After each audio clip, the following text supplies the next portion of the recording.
You got it locked on Roadium Radio.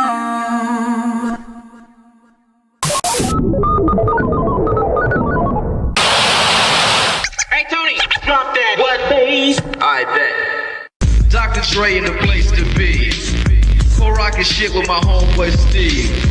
After Roadium, get stupid, son. Yo, don't think that you can get none of Dre. The motherfucking doctor, the bitch hopper, the sucker motherfucking stopper. I'm fucked up, so don't mind what I'm saying. I'm just kicking it, but Steve, Tony, A, and Susan, yo, we be choosing dope shit to put in a mix. Know what I'm saying? We kick shit like and that's a fact. And if your shit ain't in the mix, you know it's whack. And that ain't no bullshit. I'm kicking facts on a serious tip. Word up, Dr. Dre's in full effect doing serious damage, boy. Tony A! Tony A! When you're ready, go.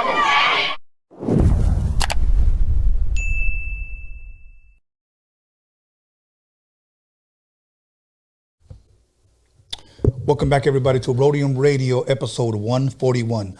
I almost said 131 because I was a little confused for some reason, but 141 is going by really, really fast. And before I introduce my special guest, I got a couple of announcements I want to make. Once again, some of you have been hitting me up for the ads. I send you the info. You could contact us or look at all the info at DOCUMIXERY/ads. All your emails, I've been reading them. And I know many of you want to buy ads, but you want to pick and choose when we can place your ad. We don't do it that way. We just give a date and we place your ads during the commercial breaks during the Roadium Radio podcast. So that's probably about the issue that we've been having. A lot of people want to pick and choose what episodes, but we don't do that. We take all your ads and we place them on a certain date. Believe me, we want you to get your money's worth. So the cutoff time for the day of, meaning if you want your ad like on a Sunday, it's got to be before 4 o'clock. One of you guys just hit me up about 30 minutes ago. Can you place my ad? Can't do that. Cutoff time is 4 o'clock. Once again, all the information is there, DOCUMIXERY.com. If you guys want to buy merch, you guys want to buy hats, you guys want to buy digital downloads of the mixtapes, you guys want to buy hard copies of the mixtapes. And once again, just an update on the DOCUMIXERY Blu-ray. Now that things are opening back up, our shop is going to start printing them. We had an issue with it because they were closed down because they had too many people working in the building. So they had to shut the building down. They had finished the artwork, but they didn't press up the DVDs, or should I say the Blu-rays. But other than that, Freaky Tales will not be on this Friday coming up, but it'll be the next Friday. So 2 weeks from now, for those of you that have subscribed to Freaky Tales. Once again, I want to thank everybody who's on the live chat. I want to thank all the Roadium Radio Warriors. I want to thank everybody who's liked, commented, subscribed. We wouldn't be here if it wasn't for you. And I truly want to thank you for being a part of the show and making this show happen, because this is the platform that gives you guys a voice. So without further ado, please allow me to introduce my special guest of the night, Mr. D. What's up, everybody? How's it going? Thank you for having me, by the way. Oh, man, it's a pleasure to have you here, man. You know what I liked? First of all, you showed up early. Yeah. That was good. You showed up early. And another thing is, when I saw you, I go, for some reason, you look like I know you from somewhere. Yeah. Maybe a past life, Possibly. You kind of look Egyptian. People have said, I look Egyptian. Yeah. Maybe we used to build the pyramids back in the day. Yeah, no doubt. So anyways, man, you know what? Let me ask you this. Today's Sunday. I usually like to talk about football because I'm a big time football guy. By the way, everybody, I put up a picture today. They think it was like 1993, and I was wearing a Chicago Bears hat. Everywhere I traveled, I always bought a hat. If I went to Atlanta, I bought a hat. If I went to Frisco, I bought a San Francisco hat. Yeah. Just because that was like my thing. I bought a hat everywhere I went. So I posted up this throwback picture of myself. Everybody goes, hey, man, I thought you were a Cowboys fan. Why are you wearing a Chicago? I'm a Cowboys fan. I just wanted to clear that up. Yeah. Okay. So today is Sunday, brother. How was your weekend going? Let's start back from Friday. What did you do Friday, Saturday, and Sunday? Shit, started on Friday. I was trying to write music. That was the main thing I was trying to do. I was trying to figure out how I can make this, rhyme with that. You know what I mean? Just building up a song because that's what everybody wants right now. And I'm just like, damn, I got an interview. I got to get some money on Saturday. Then I'm trying to write on Friday. It's just, I was trying to balance it, but I don't know. I came up with one verse, that was the best. I was telling you about it, I was like, oh, I was probably going to bust it out right now, but I couldn't remember it. It was just... Well, you know what, man? So pretty much your weekend was pretty much just writing, correct? Yeah. Okay, and I remember because when I was your age, and I shared this plenty of times, I had homies like, hey, man, I got a Momo, we got some girls, we got some 40s, let's roll. Hell no. My whole thing was, if it wasn't on the turntable, it was on the drum machine. I had to get my shit right. Yeah. I didn't want to go out partying and celebrating before I got my shit right. I mean, I'd drink a 40 at home, turn on a strobe light, and be fucking on the drum machine and shit. Yeah. But one thing about you that people may know, and then the people that may be tuning in and are not sure who you are, I want to share something. There is a big buzz about you on the streets about you don't have music out there, but in a sense you have music or videos out that people have seen that have created such a huge street buzz that you have fans.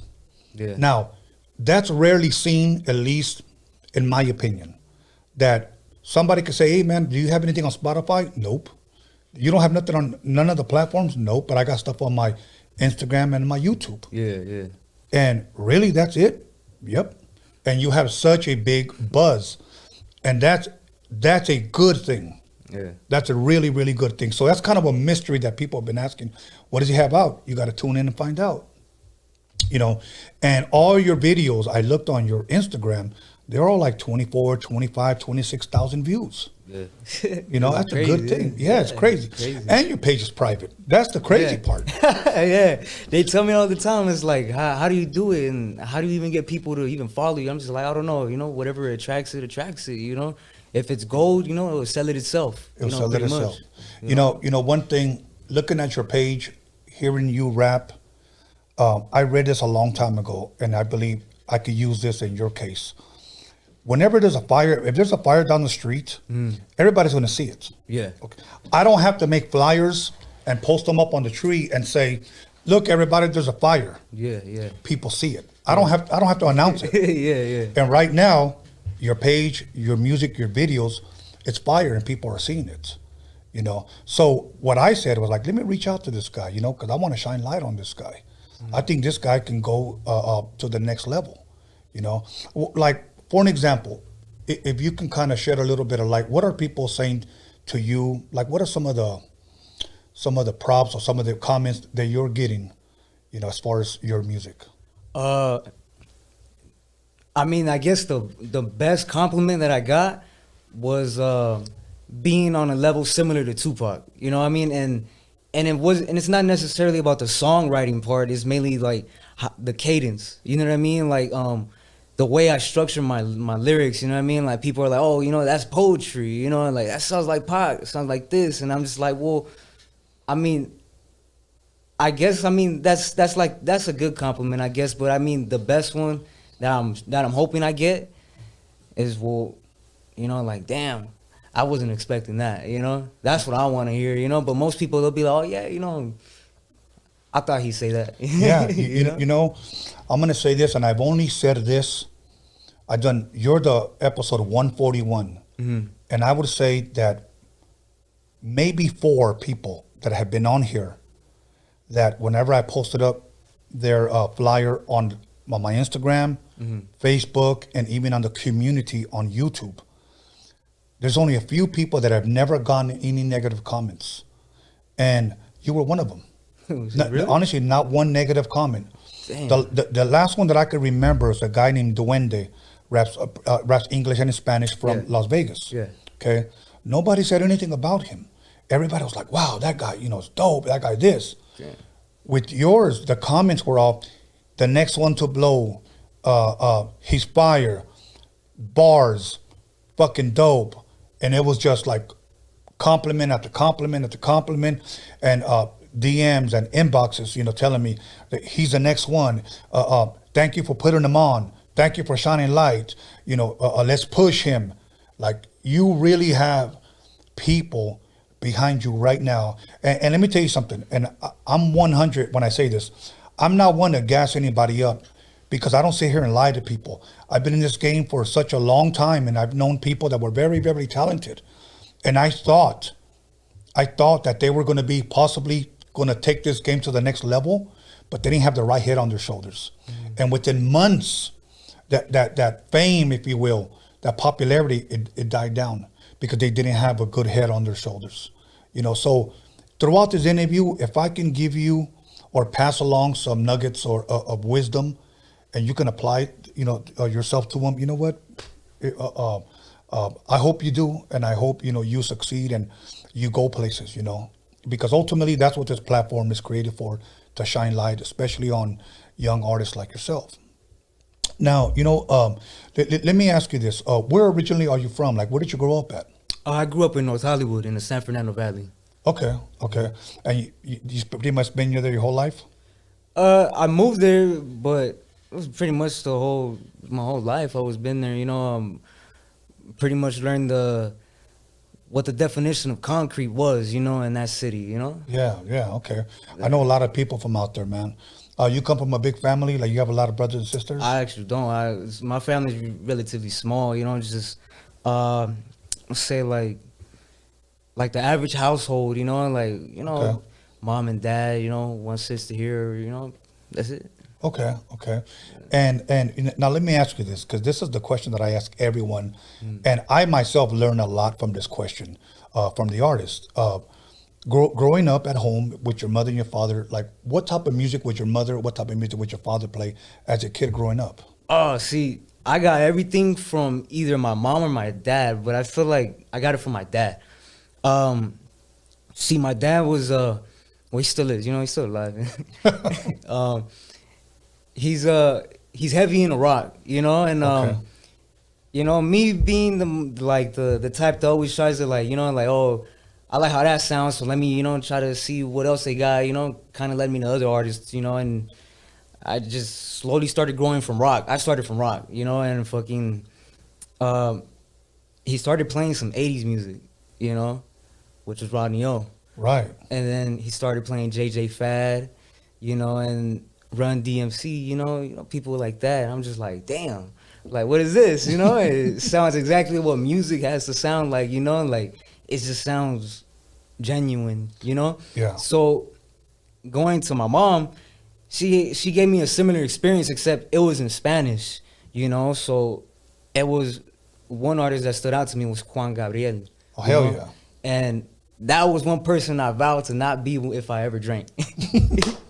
You know, it was like, you know, he's a great artist, don't get me wrong, yeah, you know, yeah. because my mom shed so many tears, you know, and just, you know, that's where I learned the meaning of music, you know what I mean? Yeah. Like the power someone has just by singing something onto a rhythm, you know what I mean? And it's just like, damn, people actually can relate to it, they can, you know, actually feel like, damn, you know, they're grabbing me, you know, and they're like, fuck, I can't breathe, you know? Right. And that's the effect that I like giving people, you know, and it's crazy to even say, I didn't really think about it, but I guess a lot of my origins, my roots really come from my mom and my pops, you know, and it's crazy. And you know what? And I can see it. I know eventually we'll get into your music, but I can see it. And, you know, you mentioned your mom's, you know, Juan Gabriel, that she liked. My mom, that was her favorite singer as well. And I was thankful that before my mom passed away, she actually went to go see him in concert. I actually met him, you know, at her funeral. You know, we actually even played some music of his, you know, because that was the dude right there. He was like, I like to say that he was like our Michael Jackson, if you will. Yeah, you know? So, but now you talked about Rodney O, you talked about Run DMC, you talked about JJ Fad. I did in 1988. I did a mixtape with JJ Fad. So damn. Yeah, called 88 Boom and Bass, and I was in the studio when they recorded. So I'm an old fool from the old school, you know. And Rodney O, I interviewed him here. I interviewed his DJ / producer Joe Cooley, and his new DJ that ended up becoming his DJ was a guy named Sir Jinx, which is Dr. Dre's cousin. interviewed him here as well. So I've been blessed and fortunate to have met all of those guys. I like having conversations with the next generation because not only do I get to share with them, but I also get to learn from you guys as well, you know. So so your dad, obviously a lot of old school, a lot of rock. Like give me some, if you can, maybe some songs or maybe some rock bands that he used to listen to. One song that really stood out to me was Don't Fear the Reaper. That was like, damn, that cowbell, you know? It's like, this was going crazy. Right. You know, and another one was a couple songs from Boston, you know, and a couple Led Zeppelin songs, you know, and Prince. Yeah, I know it's not rock. I know it's not entirely rock, but I got to give it to that, you know, like, I got to give it to my dad for that one, you know. Right. He laced me up with that one, you know. Prince right there was I guess it was the stepping stone in the music for me, you know, because once I started putting the pieces together from, you know, when Doves Cry, it's like, damn, that's it, you know? You know, I got to see him when that movie Purple Rain came out. I forgot what year it was. I want to say 85, 86, but I got to see him live in person. Yeah. Everybody here knows on Roadium Radio that Prince is like my dude. Because I brag a lot about that dude. I just love his music. And I mean, not only could he play over 27 different instruments, this guy made movies. He sold out tours, and this guy was fucking amazing, you know. This guy can dress like, you know, like a girl and steal your girl. Yeah. You know, that's just the way he was. He had it like that. Yeah. You know, this guy was so fucking dope. And I remember when I landed in Denver the year that he died, I was going out to do an event, and somebody texted me, Prince just died. And I was like, what the fuck? You know, turn on the radio and they announced it. And it fucked up my whole day. I miss that guy, believe it or not, more than I do Michael Jackson. You know, and I'm a huge fan of both of them, you know. But you mentioned Led Zeppelin. I fucking love Led Zeppelin. People that don't know rock music, they think that when they hear rock, that it's all yelling and it's all worshiping the devil. Hell no. And it's nothing like that. Yeah, it's not. It's nothing like that, man. For those of you guys, I'll give you one popular song. If you guys want to hear Led Zeppelin, it's one song called Cashmere. Oh my God, it feels like an orchestra, and the way he's fucking singing. I don't know. I'm not even going to say "Stairway to Heaven" because you guys should know that song already. Yeah. You know, but there's just so many dope songs. I'm a huge Doors fan. I love the Doors. I love Jim Morrison. Black Sabbath, you know, Ozzy Osbourne. Yeah, of course. You know, AC/DC. Yeah. Some dope shit, man. You know, My bad. No, I just wanted to say Black Sabbath, that right there is my favorite band. You know, what's that song called? Paranoid. That one's tight. But there's another one. It has the title "Young" in it. Okay. I forgot it right now. We'll Google it after. It's one of those songs that you put in the gym. You're just like, damn, I'm invincible right now. It's just like, damn, you know, that's damn. I gotta give it to those people, man. It's like, damn, I want to make music like that. You know, that's where I get my inspiration. If people were rendering, you know, like I get people, you know, like from back then, you know, like the ones that were really driven, you know, for that, you know, because when they put out tracks like that, it's like, I got to do something like that too, you know? Yeah. I can't just put out something to be, you know, like, it's just words, you know? Yeah. I want energy behind it, you know? And I'm glad you're saying that, because people that put their heart, sweat, and tears into their music, and most of all, I like to say passion. Yeah. You know, because a lot of Spanish music has passion. I mean, sometimes, for example, there's a meme that has somebody playing Vicente Fernandez and then tequila and then you're crying. Yeah. You know, there's a lot of passion behind it. Yeah. Tupac put a lot of passion behind it. Yeah. There's a lot of rock bands that put a lot of passion behind it. Yeah. And their music still lives on. Yeah. So really what you're saying, your foundation when it came to music, it's that foundation of people that made hits of songs that last forever. Yeah, some timeless stuff. Some timeless stuff. And I think today you have a lot of rappers, not that I think that they're not talented, but I think they're releasing songs that will probably be forgotten in a week or so. Yeah. You know? Yeah. I think you need to take your time, put something together very, very good, so that 30 years from now, you know, this December, it will be 30 years that my album dropped and people still talk about it. Damn. Yeah, I sold 500,000 copies, and that wasn't. That's what we called gold back then. And I'm proud of that. You know, I'm thankful because I was 21 years old when I did that record. And I barely knew what I was doing, you know, but I had the desire and I had the passion to do it, you know, so I'm thankful for that. So, yeah, so that's where your foundation comes from timeless music. Now, the ordinary guy would have looked at you and probably said, he likes oldies. And you probably do. Yeah. You know, but there's more behind than just. Oh, yeah. There's always is. Always is. Okay, man. Now let me ask you this. Growing up, so we can get a better picture of you, what did you used to like watching on TV, man? Mainly, I want to say like old movies, you know, like, I mean, the most obvious one probably is Colors, you know, but that's just something, you know, like I always found interesting, you know, I always wanted to, it was a topic I always dwelled on, you know, like, you know, what exactly did my mom go through, you know, what my dad went through, you know, because he always told me about, you know, like things from that movie was like, all right, that's 25% of what was in the 80s, you know, and then he would just tell me like, yeah, they had trucks like going like this and with speakers in the back blasting, and I'm just like, what, like, you know, so I did my research, you know, and it just kept going and going, you know, and like, I just kept trying to, you know, watch more movies about anything, you know, anything from that era, you know, anything that was filmed in that area, you know? Yeah. You know, because regardless of what it's about, you know, it's just the environment, you know, that I'm really into, you know what I mean? Right. And I guess that's what gave me that drive to also just be like, all right,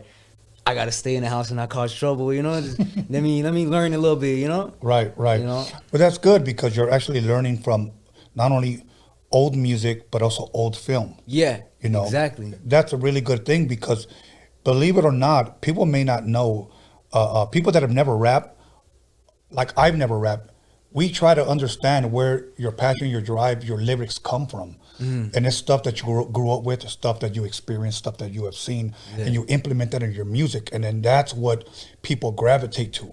I mean, think about this. You released just videos of somebody recording you from a phone, if I'm correct. Yeah. And look at how many views. Look at, you're here. Look at the buzz. Yeah. Just imagine when you finally do put something like legit. When I say legit, meaning now it's on Spotify. Now it's on all platforms. Yeah.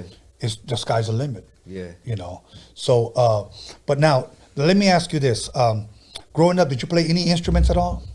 I actually played the guitar for like, I want to say half a year, but I always had that, you know, like it was always in my heart, you know, like when I hear a guitar on a beat, I know I have to like really pay attention to it because it's just in me, you know, it's just something that I found to be really in love with, you know, like if it had to be an instrument that, you know, that everybody could select, mine would be a guitar, you know, automatically, you know? Okay. I was always divided between the guitar and the piano, but somebody told me this. Oh, piano's tight too. Yeah, somebody told me, get a piano and then you'll know how to play guitar. And then he told me the same thing. If you know how to play guitar, you'll be able to play piano. So, but I said, let me try piano. I just didn't have the patience.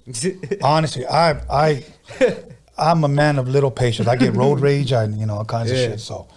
So what I would do, I would just hire a dope musician. I knew enough to play certain notes and then tell them, this is what I want to hear. Then they would get on and, you know, play shit. But I think since you have that background and you have that desire, I think it's worth it for you to possibly, if you haven't already, to invest in yourself, get some equipment and start producing.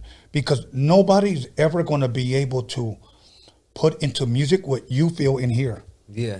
You know, unless you build a chemistry with that guy and that person and you guys sit down and like vibe together. Because I believe to make great music, you have to have chemistry with the producer or the guy that you're vibing with. Definitely. Where that beat is tailor-made for you, you know.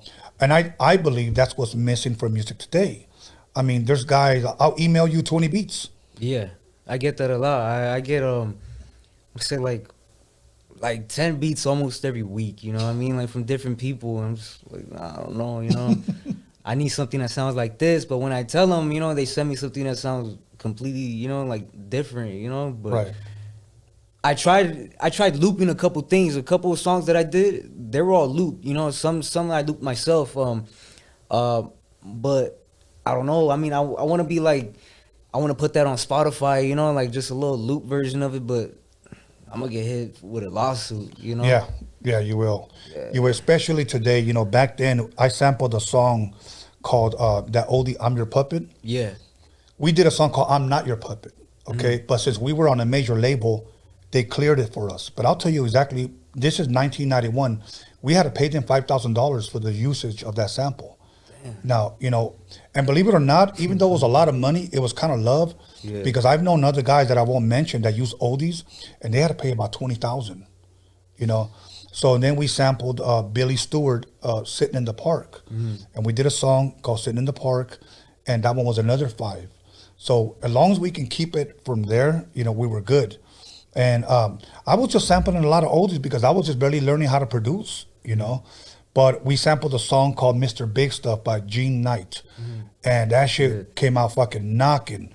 And but they wanted a lot of money for it, so we just said we're gonna scrap it. So we just made some original shit. But and I still have that beat too. I still have that beat. But now let me ask you this: before we get into more into your music, did you play any sports growing up? I played football for a while. Didn't really like it. I got into basketball, but I don't know. After that, I kind of got drafted into the streets, you know, because I was really good, you know. I mean, Right. I thought so, you know. I was Right. winning a couple games here and there. I lose too, you know. I wasn't perfect, but Right. I definitely was giving it my all, you know. It was something I was trying to be something in it, you know, like probably even make the team or something, you know. But I was like, nah, you know. Right. Other things had my interest. Whenever you're not writing and you got free time, what do you like to watch on TV, man? Are you a movie guy? You a Netflix guy? I actually read. Okay. Yeah, right now I'm reading a book called Monster.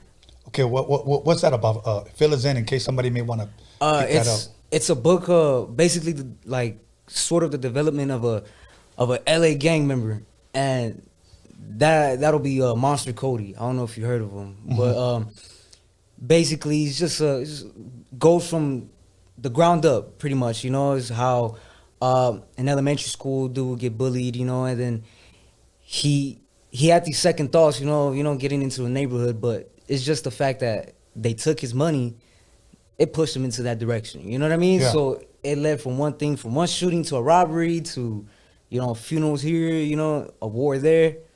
You know how it goes. Yeah. You know, it's a really great book. Don't get me wrong. You know, I like reading in general. You know, Yeah. but that book is something I really want to recommend to everybody. You know, it applies to now, even though it was released like what in 94, 95. Yeah. Okay. You know. And I'm glad you brought that up, because most guys will sit here and talk movies with me, and I watch a lot of movies. Mostly 90% of the time, I watch a lot of documentaries.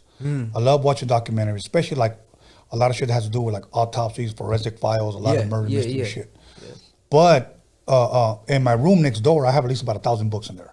I've done a lot of reading, and I think it's very important for us to educate ourselves, because many times we didn't apply ourselves in school. Yeah. You know, we're too busy fucking around, trying to talk to girls, ditching, going to the arcade, ditching parties, whatever. Yeah. You know, that's what I used to do.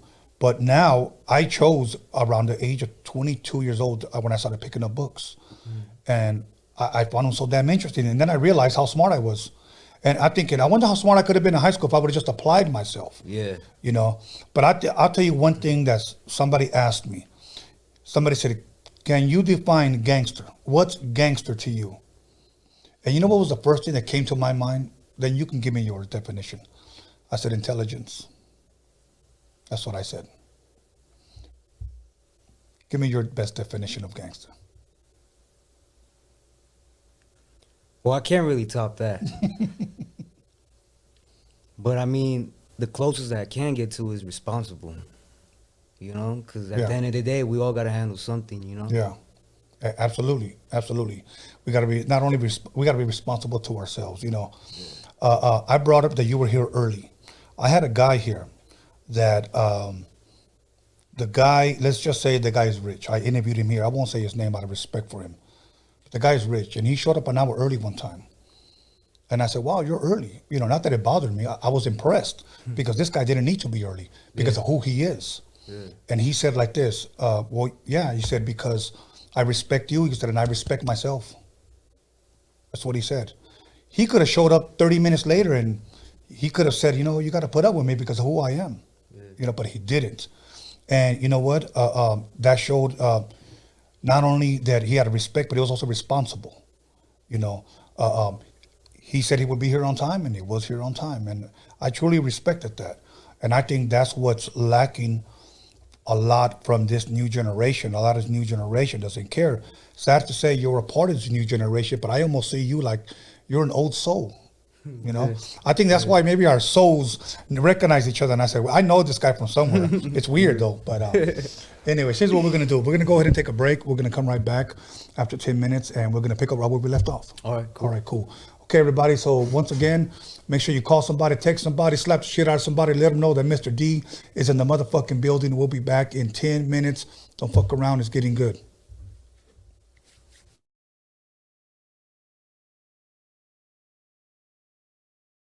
Bring us in, cousin. All right. Let's do this. Everyone ready? Yep. All right. Hold on, I got a message. Okay, check it real quick, and then we're ready. We're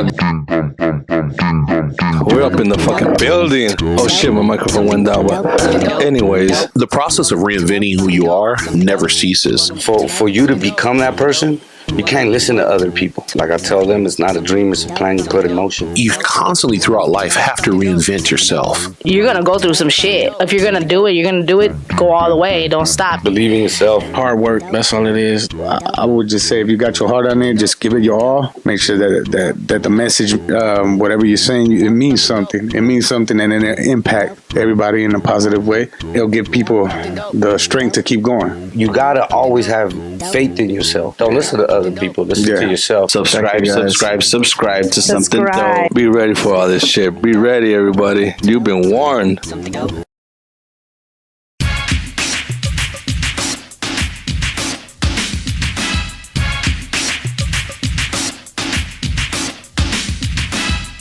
You'll call somebody, text somebody, slap the shit out of somebody. Let them know that Roadium Radio is live up in this biatch.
You'll call somebody, text somebody, slap the shit out of somebody.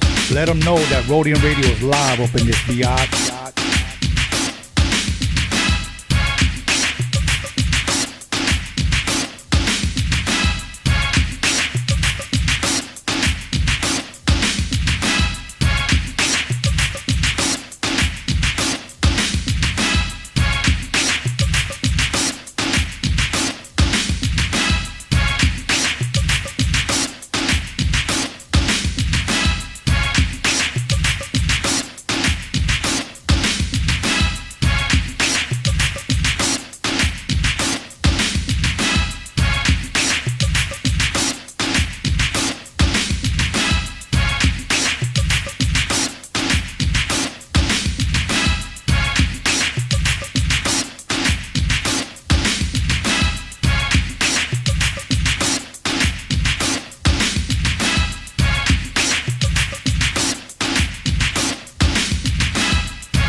day, chilling at the Roadium with my homeboy Steve.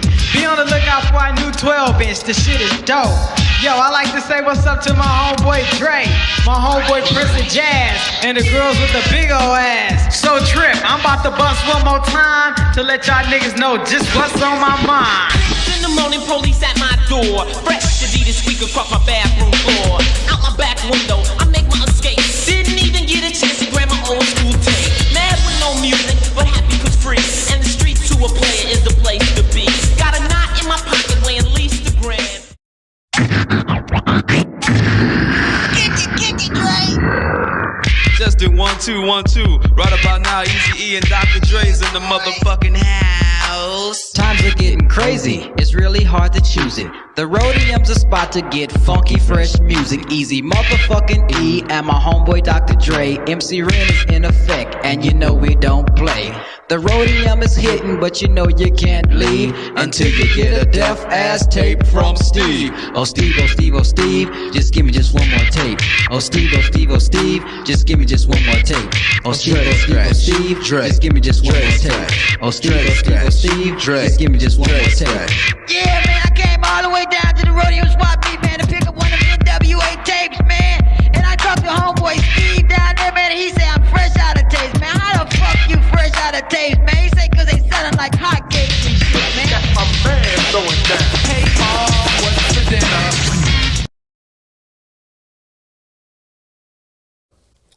Welcome back, everybody, to Roadium Radio episode 141, and we're just getting right into it. You know what? A couple of announcements I want to make for those of you that have subscribed to my channel, the YouTube, the one you're watching right now. We actually have a YouTube store. So many times, if you don't want to go through the DOCUMIXERY.com, I got merch here on the YouTube store on my page. Just look up store, and it's all there. Obviously, it doesn't have all the designs that we have on DOCUMIXERY, but we have quite a few. So I'd like to thank everybody who's been purchasing those. And there was one more thing I had to mention, Anthony. Do you remember? If I don't remember, oh, you know what? People are still asking me, do I still have those digital downloads available? Yes, that's at DOCUMIXERY.com. So if you don't want hard copies, you just want to download them straight to your phone, DOCUMIXERY.com. I got 8 mixtapes, or for those of you that like hard copies, you can still get those hard copies there. Other than that, we're going to go ahead and jump right into it with Mr. D and The Place to Be. That was an old school rap. That's about the only rapping that I could do. You know, a lot of people have asked me, have you ever tried to rap, man? First of all, let me say this. I miss the days when guys that didn't know how to rap didn't. Yeah. For sure. Okay. I stay in my lane. I'm good at DJing. I'm good at producing. I'm good at, I like to think I'm good at podcasting. One guy said, you're pretty good for a Mexican. That's what some guy told me. So I didn't know how to take that, but I said, okay, thank you. You know, with a question mark. Yeah. You know, so I said, okay, cool. But I stay in my own lane. The only thing I rap is presents and tamales. So that's about it, bro. That's about it. So other than that, you know what? We were talking about music. Let's continue. Have you thought about yet rapping over maybe some rock beats? I actually have some Spanish rock ones. Really? Know? Yeah. Okay. You know, I never really showed anybody because I was like, well, I don't know. You know, I don't know how people will react. You know, but fuck, what was it called? It was a beat by Hombres G. It was called damn, I forgot what it was called. It was 2 of them. One was Devuélveme mi chica, that one, and damn, I forgot the other one. But it was good though. You know, it was like a middle part with a guitar. Okay. You know, and I use that, you know, to be like every time it, you know, catch a little riff, I'll be like, bam, you know, like every bar, boom, boom, boom, boom, you know, and it came out smooth, you know. No shit. Yeah, no kidding, man. I have a bunch of like, I had an episode here a couple of weeks ago with a guy named Ralph M. I'm going to be bringing him back because I got so much great response. Like, honestly, whenever I have a dope interview, people hit me up and they say, this was my best one. This was my best one. This was my best one. No, that's what they say. But that one, people have told me, hands down, that was probably your best interview. And I believe I know why, because we had our drum machines out. Yeah, yeah. And I played a lot of floppies that when I say floppies, floppy disks that contain the music. Yeah, yeah, You yeah. load them up to your drum, you play them and shit like that. And I want to do a part 2 with Ralph M. I still have a lot of floppies, music, I should say, that I think could match your style. And I sampled a lot of rock. Okay. You know, it was funny because the day that I had the drum machine out, you know, that's why I hit you up earlier and I said, hey, man, are you down to bust a couple of verses? Because I was going to play some of those beats. Oh, you know what I'm saying? Yeah. You know, so maybe in the future, maybe you can come back and we'll do that. You know, we'll get the people, you know, an opportunity for you to bust. But I would like to play some stuff for you eventually. And then you tell me, hey, I like that, I like that, I like that. And we'll go from there. You know, I'm not in it to get rich, bro. Yeah, but if I can help, that's what I want to do. All right. You know. Yeah. So other than that, let me ask you this. Name me, if not albums, artists, West Coast artists that are some of your favorite. Give me your top 5 West Coast artists when it comes to rap. Well, let me see. Take your time. You only got at least about over 1,000 people watching. All right. Well, first one would be Pac. Second one would be.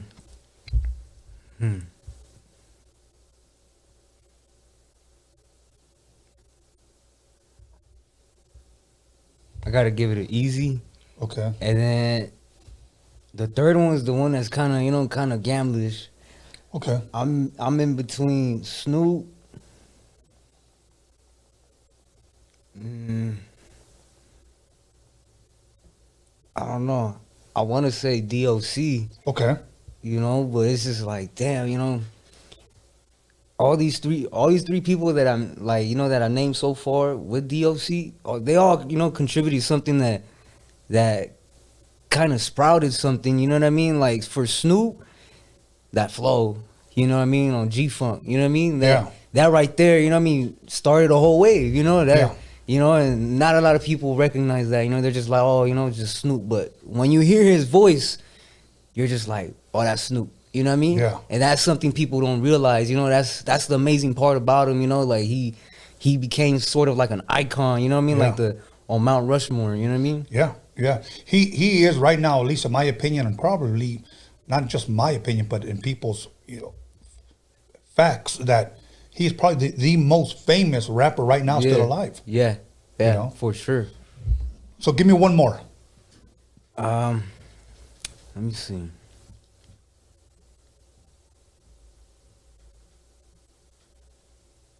I'll give you two with the same name. Okay. Almost. Ice Cube and Ice T. Dope. Yeah. Okay, see now, your choice doesn't surprise me, because by everything that you've shared with me so far, I see that you like more of the foundation of everything, meaning that you prefer the old school, the originators, than what's out right now, because you didn't name not one new artist. Yeah. Not one. Yeah. Now let me ask you this. What do you think it is about that time or that era of music that you just mentioned? Because you pretty much mentioned between the mid 80s, for let's be safe, from 85 to 95. Well, I could answer that right away. It was harder to get a record deal. That's why. Okay. Yeah. And today, what do you think? Do you like today's music, today's rap? No. What do you think it's missing that the old school rap had that this doesn't? Emotion, and I mean, I guess if they really mean it, you know what I mean? Right.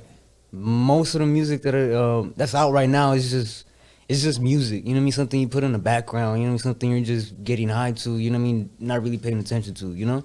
Okay. It's just, well, I mean, there's music from back then, you know, like Bone Thugs, you know what I mean? Like, but they all had something they were talking about, you know? Right. Now it's just you're rhyming word for another word, you know? And it's just like, all right. Yeah. On an all right beat, you know? Yeah, you know, in my opinion, I think today's music probably won't be remembered within the next 5 years. Yeah. It'll be sure. forgotten. Yeah. I mean, you're talking about Ice-T. I've seen Ice-T perform in concert. I've seen NWA perform in concert. I've seen a DOC perform in concert. I've seen most of them in studios. And once again, I don't say that bragging. I've been fortunate. I've been blessed to have experienced that. And by your choice of music, I'm like, wow, this guy's really onto something. That tells me right there how your music eventually is going to come out, you know, and the examples that you've given us so far. Because for the people that have heard and seen your videos that you have, all that stuff is old school, and it's dope. Yeah. It's dope. You did this one song, and I'm trying to remember what song it was, and I was like, he flipped that song, like it tripped me out. You know, he did this song like. I'm expecting like new beats, you know, like the trap stuff that people call trap. Yeah. It is a trap. Don't get caught in it. You know what I'm saying? That's what I call it. You know, because that's going to be out of here soon. Yeah. But now, okay, if you had a dream to work with any rapper, let's just say 3 rappers, new, past, or even if they've already passed away, you know, who would those 3 be? If you can record with them today.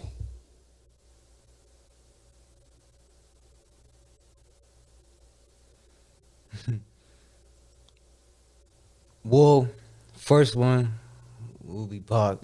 Okay. But the second one,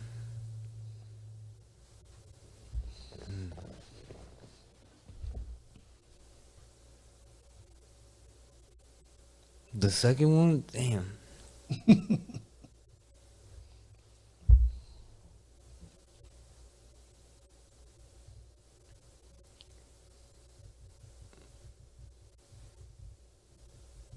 With Ice Cube. Okay, Ice Cube. Yeah. Another one. Let me just throw it out there, and then you could agree or disagree. I would love to have heard a song with you and Easy. Oh, that would be cool. That'll start something. That'll start something for sure. Yeah, I imagine you doing Boys in the Hood. You know, Gangster, 8 Ball. 8 Ball would probably be the right one. Yeah, I got some shit that sounds like that for you too, man. So, but yeah, that shit would be sick, man. Kind of giving you ideas on that. Fine. Kind of threw me off the boat right now. Let me see.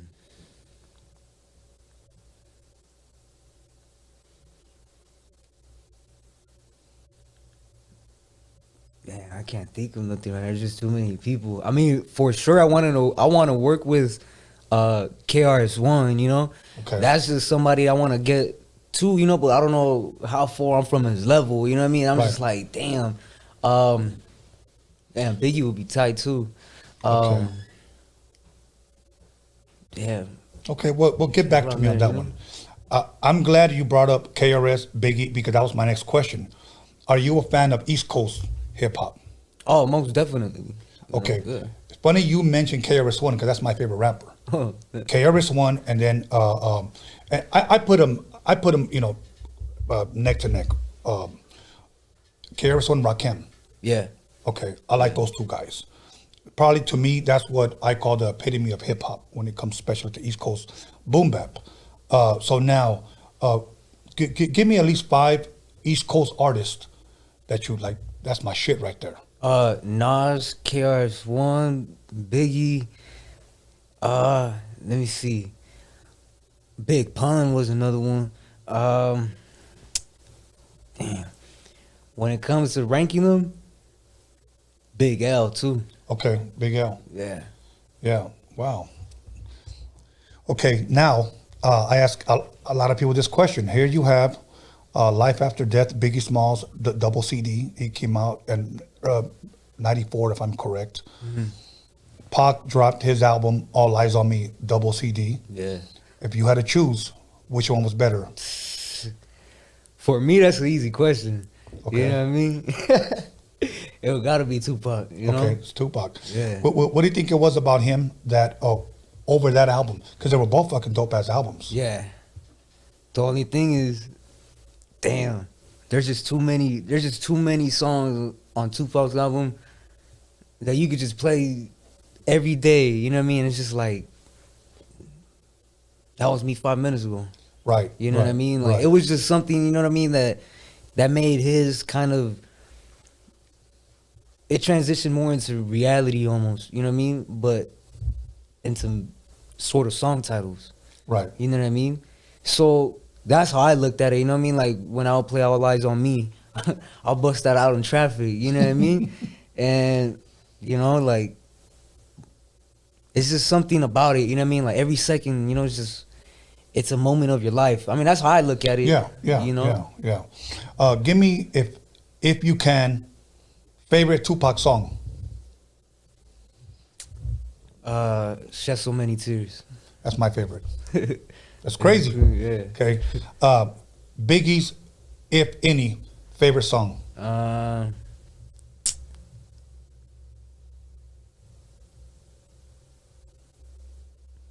one I gotta think about.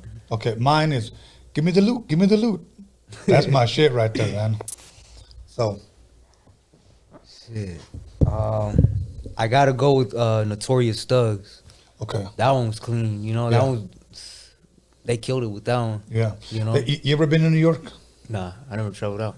Okay. When you go over there, because you'll like it. I've been over there several times and I liked it. I went to, sad to say, where Big L lived and where Big L was killed.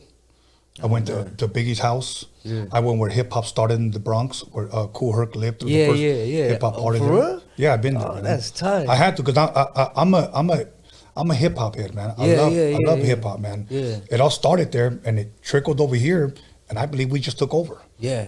They won't like me saying that, but you know, I mean, I believe the best DJs, the best breakers, the best poppers, all came from the West Coast. Yeah. My opinion, to all my East Coast homies, I love you guys, but that's just my opinion. So you know, so now let me ask you this: as far as like, this is for some people a controversial question. And it may even be a silly one, me even asking you this, but I have to ask you this, okay? Because it never ceases to amaze me the answer that I get when I ask this question. And it shouldn't even be a big deal. But do you consider yourself a Chicano rapper? I don't even know. I mean, I just rap. You know, I don't know. People label me that, you know. I don't know. I just rap, you know. Okay. I like rap, you know what I mean? So me just rapping on other people's beats and me saying what I say, I mean, I don't know, like, if it's gonna be categorized under that, and so be it, you know. But I feel like I'm just a rapper, you know what I mean? Just a rapper that's just from the neighborhood, you know what I mean? Like, just like almost everybody else. Yeah. know? You know, because I've asked a lot of people that, and the majority have said, I'm just an artist. Yeah. I'm just an artist. Some people have said, I don't want to be put in a box. Other people say, you know what? You know, fuck yeah, I'm a Chicano rapper. And you know what? More power to them. It's just a question that I like to present to people, because one thing that I would never want to do, say, next up, Chicano rapper, Mr. D. And then you say, hey, I'm not a Chicano. You know what I'm saying? Yeah. So I like to bring light to that. Now, let me ask you this, and you give me your best answer from what you know, and being raised on the streets, and you know, being around music and knowing hip hop. What is Chicano rap? In my opinion, it's just music from the neighborhood. You know what I mean? That from homeboys that we know, we're from the neighborhood. You know what I mean? Whatever they done, you know what I mean? It doesn't really matter. It's just the fact that they're from that neighborhood. You know what I mean? And they're representing us in whatever way they suit them. You know what I mean? As long as they're trying to represent us in a sense that brings light instead of darkness, that's all that really matters, you know what I mean? But that's what I classify Chicano rap, you know what I mean? Okay. Just people that are from the neighborhood, you know what I mean? Representing us in one way or the other. Right. You know what I mean? Okay. Now let me ask you this question, a question that I was presenting to your homie right here. Why do you think, or maybe in your opinion, maybe there is some, why do you think there hasn't been a Chicano, if you will, Kanye West, Chicano Dr. Dre, Chicano Eazy-E, Chicano Game, Chicano 50 Cent, you know? Or is there, in your opinion? I mean, there probably is. I don't really pay attention. You know what I mean? I guess like people say, I'm stuck in the past. You know what I mean? But I mean, I don't know. There probably is. I mean, I'm not sure, but I feel like the reason for that is just, I guess people found their own identity. You know what I mean? They were chasing to be that direction, but they started something new. Right. And you know what I mean? And they probably developed something that's even better, probably getting to that point, but they for sure were getting to that direction. Okay. You know? Now, are you a fan of Chicano rap? Yeah, most definitely. Okay. Yeah. Do you have some that are some of your favorites? A lot of my favorites, damn, I gotta give it to Mr. Little One. Okay. For sure. It's what's his name? That dude that made that song. I forgot what it's called. Okay, we'll come back to Proper Dose is a lot. Proper Dose. Okay, Frank V. Yeah. Yeah, Mexican Power, Yeah. Hard Times. I keep out of Frank V. Yeah. Ernie, the producer, the DJ, is a good friend of mine. I interviewed him here a couple of times as well. Yeah. As a matter of fact, we were on the same label, had the same manager. So, but those were some guys that I believed after Frost with La Raza, I think took this to another level. Yeah. And it was starting to go up. And then I believe at one point, my opinion that Chicano rap just got stagnant, you know. And I'm still waiting for, because there's a lot of great talent out there. Yeah. Talent has never been the issue. I just believe it's making wise decisions, you know. Like Dre used to always tell me, timing is everything. Just because we finished a song today doesn't mean we have to release it tomorrow, you know. If we're doing an album, and hypothetically speaking, say we're working in November, and we say we'll drop it next month, that's a big no-no. Even though we may be thinking Christmas, but we got to stop to think Prince will be dropping a new album in December. Mariah Carey will be dropping a new album. Who are they going to buy? You know, not us. Yeah. So timing is everything. And I think a lot of people don't strategize and don't think about that ahead of time and just want to drop it. And I think that's what a killer Chicano rap album could have really taken off, but they weren't wise about it and it never happened.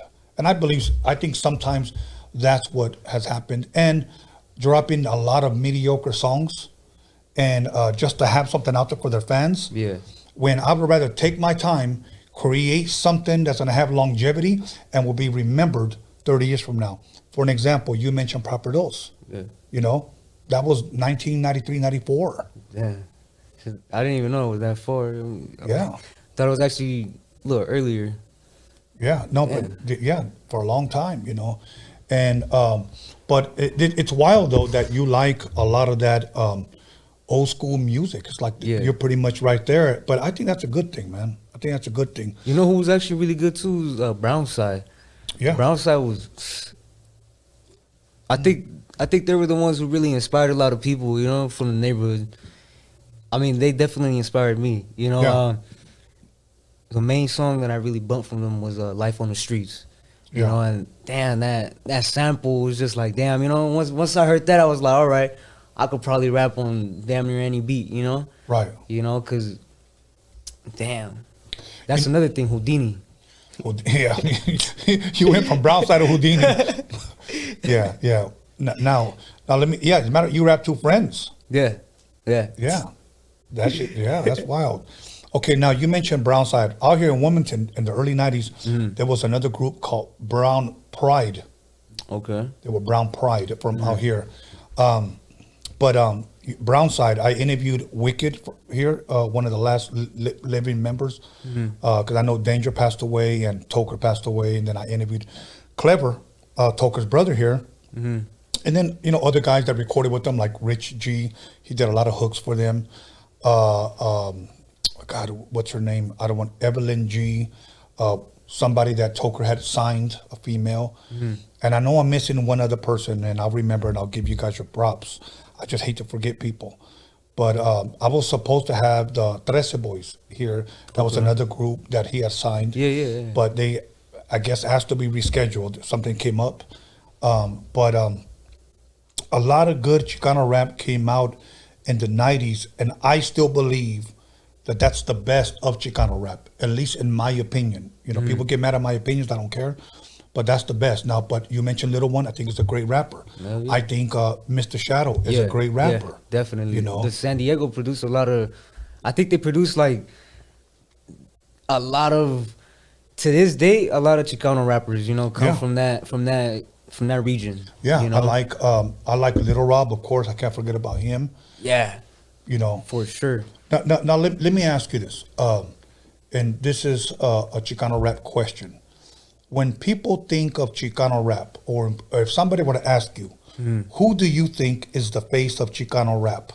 Before you answer, let me tell you what people have told me via the live chat, via email, via inbox, or via DM. Yeah. Some people have mentioned, okay, when I think of Chicano rap, I think of Kid Frost, or I think of Proper Dos, Frank V. Yeah. Some people have said Ese Rich Rock, which is Spanish Fly. Yeah. People have said Little Rob, and then there was one more that people have said Brownside. Yeah. Okay. Others have said Conejo as well. Yeah. So I gave you 6. When you think of Chicano rap, who do you think right now is still the face of Chicano rap?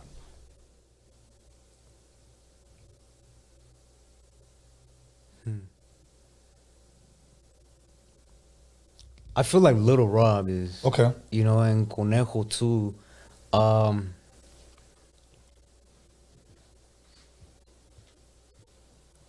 I want to throw in King Little G too. Okay. You know, because they classify him too as Chicano rap. Damn. That's as much as I can think of. You know, those are just faces. You know, I don't really think they're just one person. You know, because right. people think everybody. You know, I mean, personally, I feel like the poster child of Chicano rap will be Capone. You know what I mean? Like everybody be like, oh, you fucking Cholo rap. You know what I mean? Right. You know what I mean? Bald dude with big looks, you know what I mean? That's Capone, you know what I mean? Right. So that's the poster child, you know what I mean? Almost in a sense. But going into like the music wise and the foundation, you know what I mean? Like, all right, you know what I mean? Dude's still, you know, still knocking to this day. I feel like Conejo too, you know? Okay. And a lot of people have said they were stuck pretty much between those two. Little Rob and Conejo, especially Conejo made that movie. Yeah, that's what's really setting them, you know what I mean, into the, what do you call it? The limelight, putting them out there. Yeah, that's what set them in stone pretty much already. Okay. Now you ever want to be in movies? Hell yeah. Okay. Yeah, a lot of people tell me I got that sort of that energy, that feel, or that look. You know what I mean? But I mean, they tell me that look, but I mean, anybody who gangbangs has that look, you know. But I mean, I want to go for, you know what I mean, like a professional look too, you know? Yes. I mean, I could do it. I mean, you know what I mean? The homie tells me like, oh, you know, just put on a suit, you know what I mean? This and that. And I'm just like, well, I don't know. Funerals or what? Right. Or fucking interviews. But I mean, that's how I kind of see things. You know what I mean? If I were to get the opportunity to go into a movie, I'll definitely try to go for, you know what I mean, sort of the lighter role, you know what I mean, instead of like just a criminal, you know what I mean? Because I could do both, you know what I mean? I'm not completely sane, you know what I mean? But I'm also, you know what I mean? You also want to play a serious role. Yeah. Not just a killer, a gangbanger, exactly, somebody running the jail. Exactly. And I think to a certain extent, Chicanos, I think it's great that they're getting roles. Yeah. But at the same time, don't just settle for every time you're being a gang member. Yeah. You're being a killer. Yeah. Because eventually, believe it or not, the people making these movies, that's how they see us. Yeah. You'll be a great killer. Exactly. You'll be a great cholo. Yeah, for real, yeah. After a while, I was like, man, I want to kick it with the white girl. You know what I'm saying? Yeah, you know, yeah. I mean, I want to go to Starbucks and in the movie. You know? Yeah. Shit, like, fuck, I want to order a Guinness at the bar. You know? Yeah. Shit, I don't always have to drink Modelo and with a Uzi. With a Uzi. You know, and fake my accent. You know? Yeah. But anyways, other than that, let me ask you this. At what point in your life did you say, I'm going to start writing? Last question before we go to a break. At what age would you say, you know what, I'm going to start writing some shit down?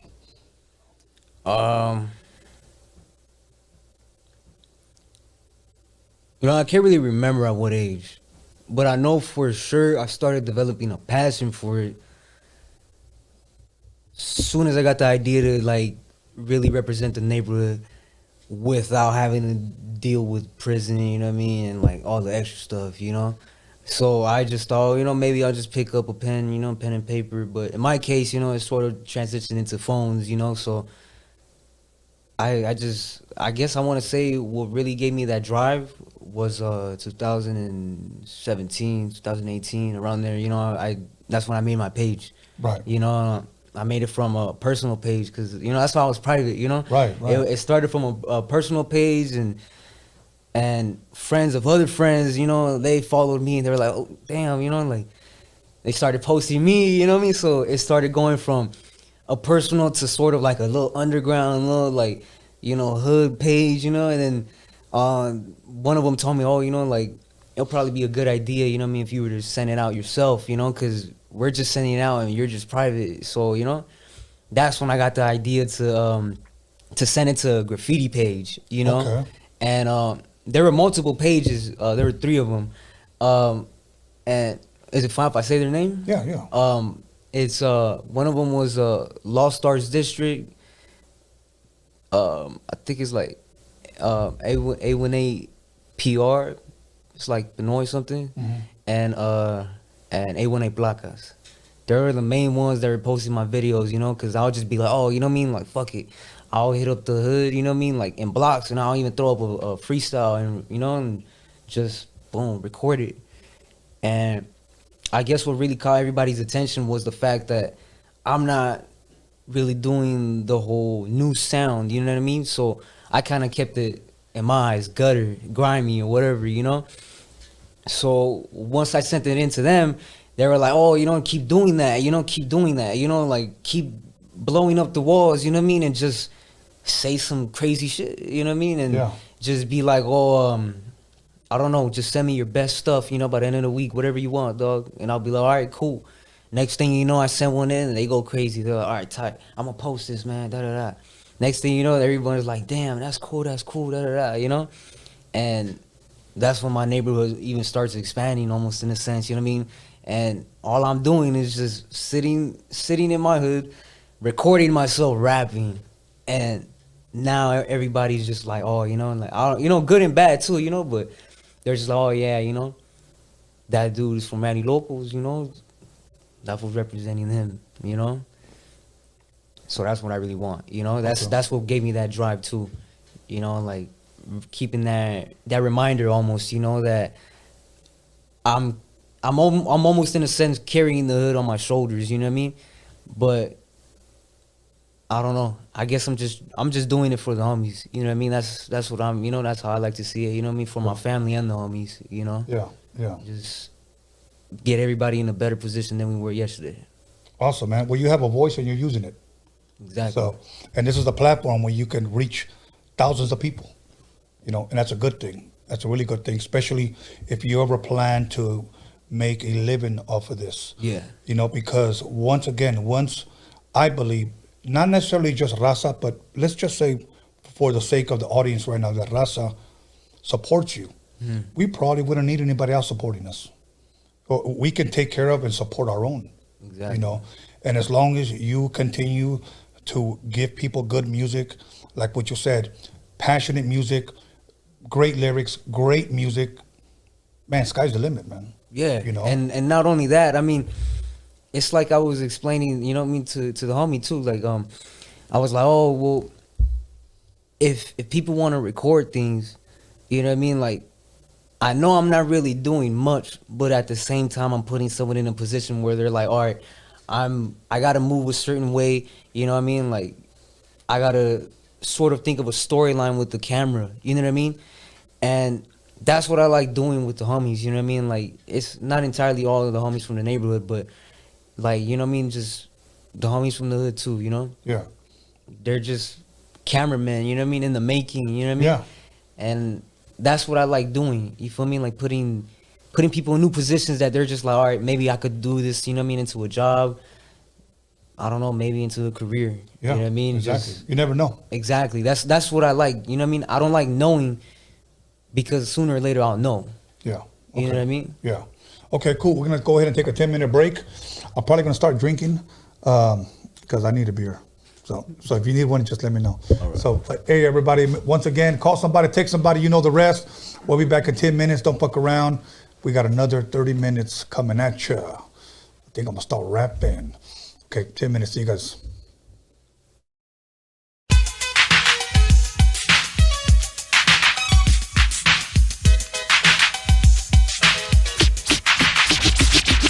You'll call somebody, text somebody, slap the shit out of somebody.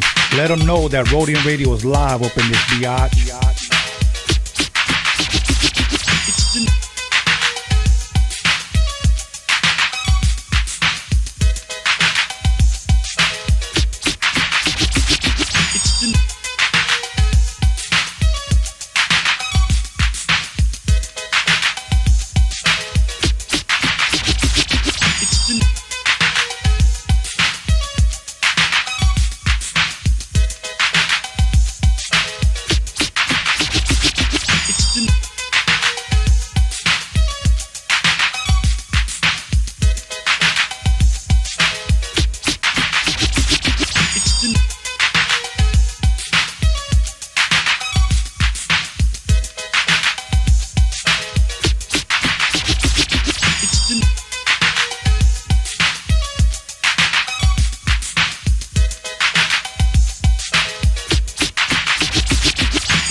You'll call somebody, text somebody, slap the shit out of somebody.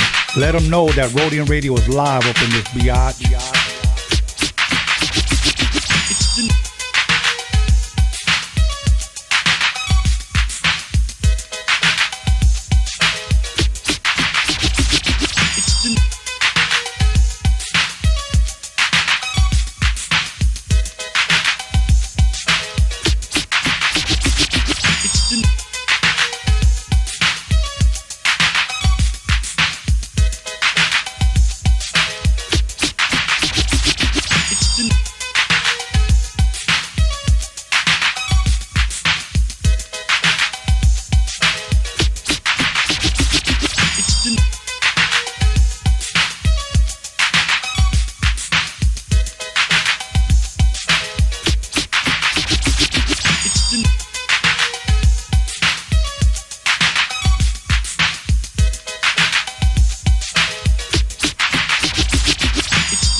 Call somebody, text somebody, slap the shit out of somebody.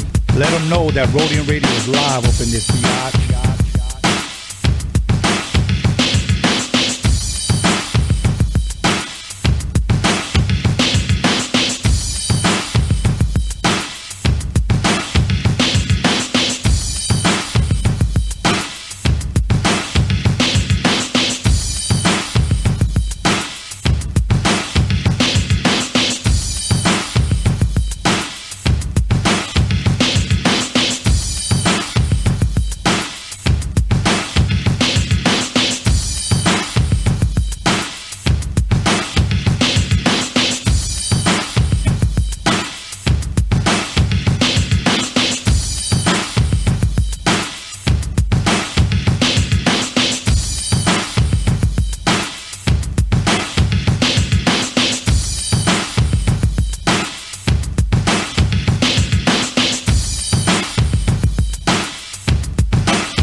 And we're back now at the Jack Off Hour, and I'm Tony A. the Wizard with the podcast that slaps your coach your fat ass with a fat ass dick.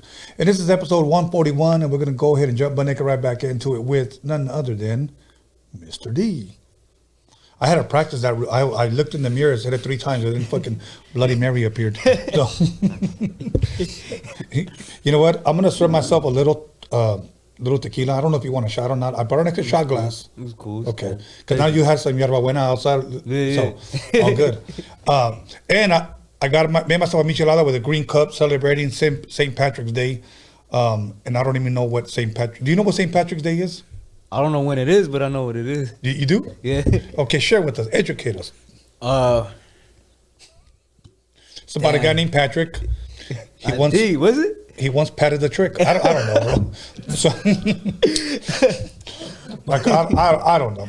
But, hey, St. Patrick, if you're out there listening, in remembrance of you, the green cup. So, or just for the green side of the Mexican flag, you know, so. Anyways, yeah, where were we at? Houdini? Yeah. Yeah, Houdini. Friends. Yeah. What inspired that? Tell us, because that's one song that you can find on YouTube that you did. Yeah. And pretty much it's a remake of Friends of Houdini. And when I first heard the beat kick in, because you know what? If you listen to that beat, that's the same beat, bottom beat that they use for Ain't Nothing But a Gangster Part. Yeah. Same shit. Yeah. And you busted to it. Thought it was dope. What inspired that, man? Well, I always listen to Houdini, you know what I mean? Like damn near every night, you know what I mean? I'm just cruising, you know what I mean? Just, but this was back then, you know what I mean? Back then, I wasn't really, you know what I mean? I wasn't really writing, but right. The only inspiration that I really got that night, you know what I mean? Before that I started writing was, I guess I was just mad, you know what I mean? I was just like, man, like, you know, fuck everybody. I mean, it was like damn near, you know. It's just like, all right, let me just write it down on paper. Right. Let me see, you know, if I can turn it into a hit. You know what I mean? Because that's what I was looking for back then. I wasn't really just like, oh, I'm gonna write a song. Right. I wanted a hit. You know what I mean? Because I wanted to impress everybody in my city. You know what I mean? But I didn't know that it was gonna turn into to what it is now. You know what I mean? Right. So when I started writing that song, I just put my emotion to it. And that's what I mean. Like, that's what I want my music. You know what I mean? Like, that's why it takes so long, too. I try to, like, put all my, I guess, my feelings into it. You know what I mean? Without making it sound, like, too whack, you know what I mean? Or too much, you know what I mean? Like, it's just the right amount. You know what I mean? Just something that makes sense. You feel me? Like, that's just what I want. You know? Right. Yeah. You know what? When I was listening to that song, because a lot of times I hear music, and I'm sure you do too. Mm-hmm. I was here. You remember that song? You're a Customer by EPMD. Yeah. Boom, yeah. Boom, boom. Yeah. Try rapping off to that shit. I'm serious. All right. Try rapping off of that shit, because I think that shit will fit you right there, man. All right. I think that shit is hard. Then you did another one where I kind of don't want to give it away, but I want to bring it up. We just won't talk about it too much on what we talked about behind the scenes. You did Everlasting Bass. Yeah. Okay. What was the title and what inspired that song? Well, to start off with Everlasting Bass, I love that song. Yeah. You know what I mean? That you get the right set of speakers, you know what I mean, with the right amount of, you know, bass pitch. You just don't want to go out. You know what I mean? Right. From whatever setting you're in, you're just set in stone. You know what I mean? Like I said earlier, you know, you just can't move. You know what I mean? And nobody can move you. You know, and that's just how I feel. You know, with that song bumping, it's the right night. You know, the right day, whatever. You know, but the cool thing about this was that Tupac had sampled it. You know what I mean? It was already an original beat by Tupac. You know what I mean? It's called Fair Exchange. You know what I mean? I got off that idea. You know what I mean? Like from the song title, you know what I mean? Like, and I just busted out my flow, you know what I mean? And that's what people don't realize too, you know? Like when it comes to me remixing stuff, like I just remix stuff off of song titles, you know what I mean? Like, I don't really got to listen to anything, you know? Like, for example, you know what I mean? There's a song that I recently wrote to, you know, It's called I think it's called something like, it had the word cool in it. You know what I mean? Like something like be cool or everyday cool or something like that. Right. You know, it's like an old song, you know, and I didn't hear the main song. I don't know a single word from it, but I can tell you when the beat drops, and I can tell you, you know what I mean, when the hi-hat kicks, you know what I mean, like the whole word, you know what I mean, like everything. I sort of got the whole verse down just by one single word, cool. And I mean, I sort of unraveled it into like, oh, you know what I mean, what makes me not cool? What you know what I mean, like what makes me mad, you know what I mean? Like I started going into that direction, you know what I mean? I slowly, you know, I want to say I started giving it a different meaning, you know what I mean? Yeah. So I'm assuming the song was about, I don't know, just writing, you know what I mean, big balling, this and that. I made it a song about being mad, you know what I mean? Getting the impression of being the opposite of cool. You know what I mean? Yeah. You know, the first thing that came to my mind, because I grew up listening to a song called Cool, but it was by The Time. Yeah. Morris Day and The Time, produced by Prince. Yeah. And there was a song, Cool, was a fucking dope ass fucking beat, bro. It's one of those, like you just said, you play, you just want to stay home. Exactly. You know? Exactly. Because the synthesizer kicks in. Morris Day is the shit. Hell yeah. Morris Day is the shit. Prince is the shit, bro. So, but now, let me ask you a question. Do you watch a lot of rap movies? For an example, have you seen 8 Mile? Yeah. Okay. Have you seen Get Rich or Die Trying? Of course. Straight Outta Compton. Yeah. Notorious. Yeah. Did I mention 8 Mile? Yeah. Okay, no. The Tupac movie. Yeah. Did you that one? Okay. Yeah. Out of those 5, 8 Mile, Get Rich or Die Trying, Straight Outta Compton, Notorious, and what is it? The Tupac movie, whatever it's called. Yeah. Which one was your favorite? Well, it's between these two, 8 Mile and Get Rich or Die Trying. You know what I mean? Damn. I mean, one of them sort of taught me more about, you know what I mean, rap battles, you know what I mean? And just, yeah, I mean, gave me a look into that. But the other one, damn, that one was a movie, you know? That one was a really good movie. For me, I would have to say Straight Outta Compton. And I would probably have to say Get Rich or Die Trying, Notorious, then 8 Mile. Yeah. And then in my opinion, that Booty Tupac movie. Yeah. You know, that shit was like, should have been on the Hallmark Channel. You know? Yeah. I mean, I thought the guy that played Tupac did a great job. Yeah. But I just thought overall the movie somebody else should have done it. Yeah, it wasn't really well played at all. I mean, he did look like him, but the only times that they were really acting good was, you know, when he was in the parts with that one girl. I don't know what her name was, but I mean, that was the only time it looked like it was actually being genuine. You know what I mean? It looked like it was actually a movie scene. You know what I mean? Right. It wasn't just just like something just scrapped together. You know what I mean? Right. Here's a funny question. I haven't asked anybody this. If they were to make a story or a movie about you, who would you want to play you? I never really thought about that, you know. I don't know too many people that look like me, you know. Like, hey, they got Lou Diamond Phillips to play Richie Valens, and he didn't even look like him in La Bamba. You know, so yeah. So yeah, but I think that's a good question. You know, so think about that one. You know, like who would you want somebody to play you? You know, Yeah. But now, so now there was one song that I couldn't remember the fucking sample. But I believe it was a Stevie Wonder song. Okay. Am I correct? Yeah. Okay. Yeah. Tell us the name of that song and what inspired that song. I forgot the name of the song, but I stumbled across it when I was just listening to music. You know, I was just smoking. I was just letting the YouTube thing just play. You know, it was on autoplay, and once some song ended, that one came on. You know, the Stevie Wonder one, and the beginning got me hooked. Yes. You know what I mean? Like, Part-Time Lover? Yeah, that one. Hey, you guys, he rapped to Part-Time Lover. You got to check it out. Stevie Wonder. That was dope, man. I enjoyed that one. Thank you. See, now, here's the thing. Before I heard your lyrics, I'm thinking, what the hell is this guy rapping to this? It's just that the two different generations. Yeah. And you brought them together in a song. Yeah. It was dope, man. It was dope. So I encourage you guys to look him up. What's your YouTube channel? It's called D Boy at the moment, you know, but just put in Mr. D 12700. I'm pretty sure it'll come in, you know.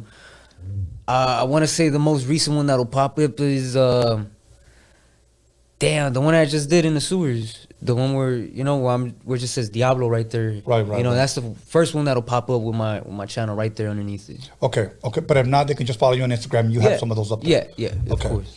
So what inspired that song? You said it was just hooked. What did you write about? Damn, I forgot about it. It was just like a song too. Like I was just writing what I felt that day, you know. I looped it, you know what I mean, instantly. I was like, oh damn, I gotta loop this, you know. It just sounds too good, you know. Like the beginning was just too crazy, so I was like, all right, loop this, started writing, and just took off from there, you know. I showed it to a couple people, and they were like, oh, you know, you gotta probably change the beat, you gotta slow it down, you gotta speed it up. So I just kept experimenting with it. So I want to say it took me like about 2 weeks, you know what I mean, until I finally made my, you know what I mean, my decision. And I was like, all right, if I record this and people don't like it, they're probably gonna unfollow me, you know. And that was the first thing that came to mind, you know. I don't know, I was kind of hesitant with a few videos, you know, and like anybody else would, you know, like every time I put out a video, I always have like that idea in the back of my mind, like, oh, you know, like what if people start, you know, talking about the beat in the back, like, oh, you know, like that one's already overused, you know what I mean, like how people always rap about that, rap over that Black Superman beat. Yeah. Oh God, please stop, you guys, stop to that, please. Please. That one, Back to the Hotel, you know what I mean, like all these other beats, you know what I mean, like those are the beats that I want to avoid, you know what I mean, like that's what they expect, you know what I mean, that's what they expect, exactly, or more bounce, exactly. I mean, come on, let's just be real. Yeah. You know, so you know, I asked this one guy on here, and he didn't know, but he gave it his best shot. I asked him, what is Chicano rap? And here's what he said. I don't know, Chicanos rapping to oldies and Roger and rap. And that's what he said. But that was his best answer. Like, and I couldn't blame him because he wasn't lying. You know, where's the lie in that? But now, the reason why I was attracted to your music was because your choice of beats. You know what it was? It was different. Exactly. And I know for a moment you said you were a little like iffy about it. You weren't sure. But you could be on the brink of disaster, on the brink of making history. Exactly. I always gambled when it came to my music, you know. And, I guess that's what really got the people's attention. You know what I mean? Yeah. Like I rapped on a loop that I made. It was I think it was by Layside or Wayside, something like that. It's like a funk song, and Lakeside, Wayside is the jail. Lakeside, yeah. I forgot what it was called, but it was somewhere in the middle, you know, like the extended version. I rapped on it, and even my older homies, they were like, "What the fuck?" They were like, "Damn, you can rap," you know. That was like when I was first starting, you know, and that's what, you know, caught everybody's attention. I feel that they were like, all right, if he's rapping on funk beats, then there's something coming, you know what I mean? Like there's just something bound, you know, like just drop from the sky, so to say, you know. But I just kept hitting everybody with different beats, you know what I mean? That's what got people's attention, I feel like, you know what I mean? And I guess my arsenal, if you want to call it, of lyrics, you know what I mean, it'll be sort of up to par, up to the beat that I was choosing, you know what I mean? That's what kind of set the level for me, you know what I mean? Yeah. Like when it came to music. When it came to that Stevie Wonder beat, would you say that was probably your most, I don't want to, for lack of better words, more like the most daring or the most oddest beat you had to rap to? No, of course not. You know, the most daring one, The most daring one, I actually did put it out, but I took it down, you know, because they were part of like the gang videos that my probation officer made me take down. It was the Kid Frost beat.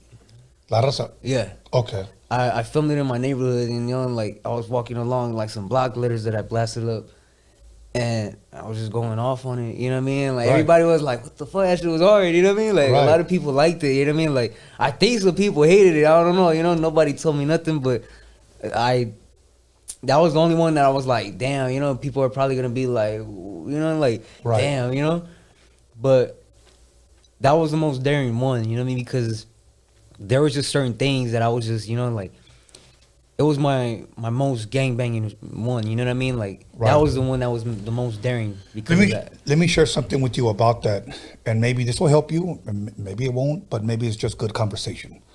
There's a group out of here that were called the Outlaws at first. This is 90s Chicano Rap.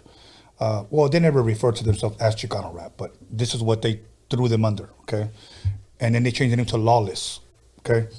They had a song called The Enemy.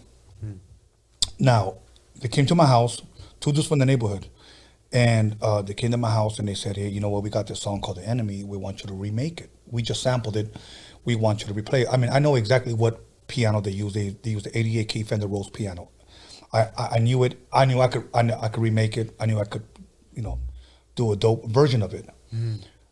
But they were fucking banging hard on that motherfucker. I mean, they were dissing every neighborhood around us, like every fucking neighborhood. Yeah. So here's what I said. I said, you can clean up these lyrics, or you can leave it the way it is, but you'll never be able to perform. And they said this, well, what do you mean? Because, you know, if you perform, let's just say at the Coliseum at a car show, these motherfuckers are going to come looking for you. Yeah. You know? And they thought about it, and they were like, yeah, you're right. You know, and that's after a long talk. They didn't say, yeah, you're right. That's the short version. Yeah. We recorded it, and it came out, and it was still a cool song, you know. But the original obviously is dope because it's all some gangbanging shit. But do you did that song. Say you would have put it out, and it's all out.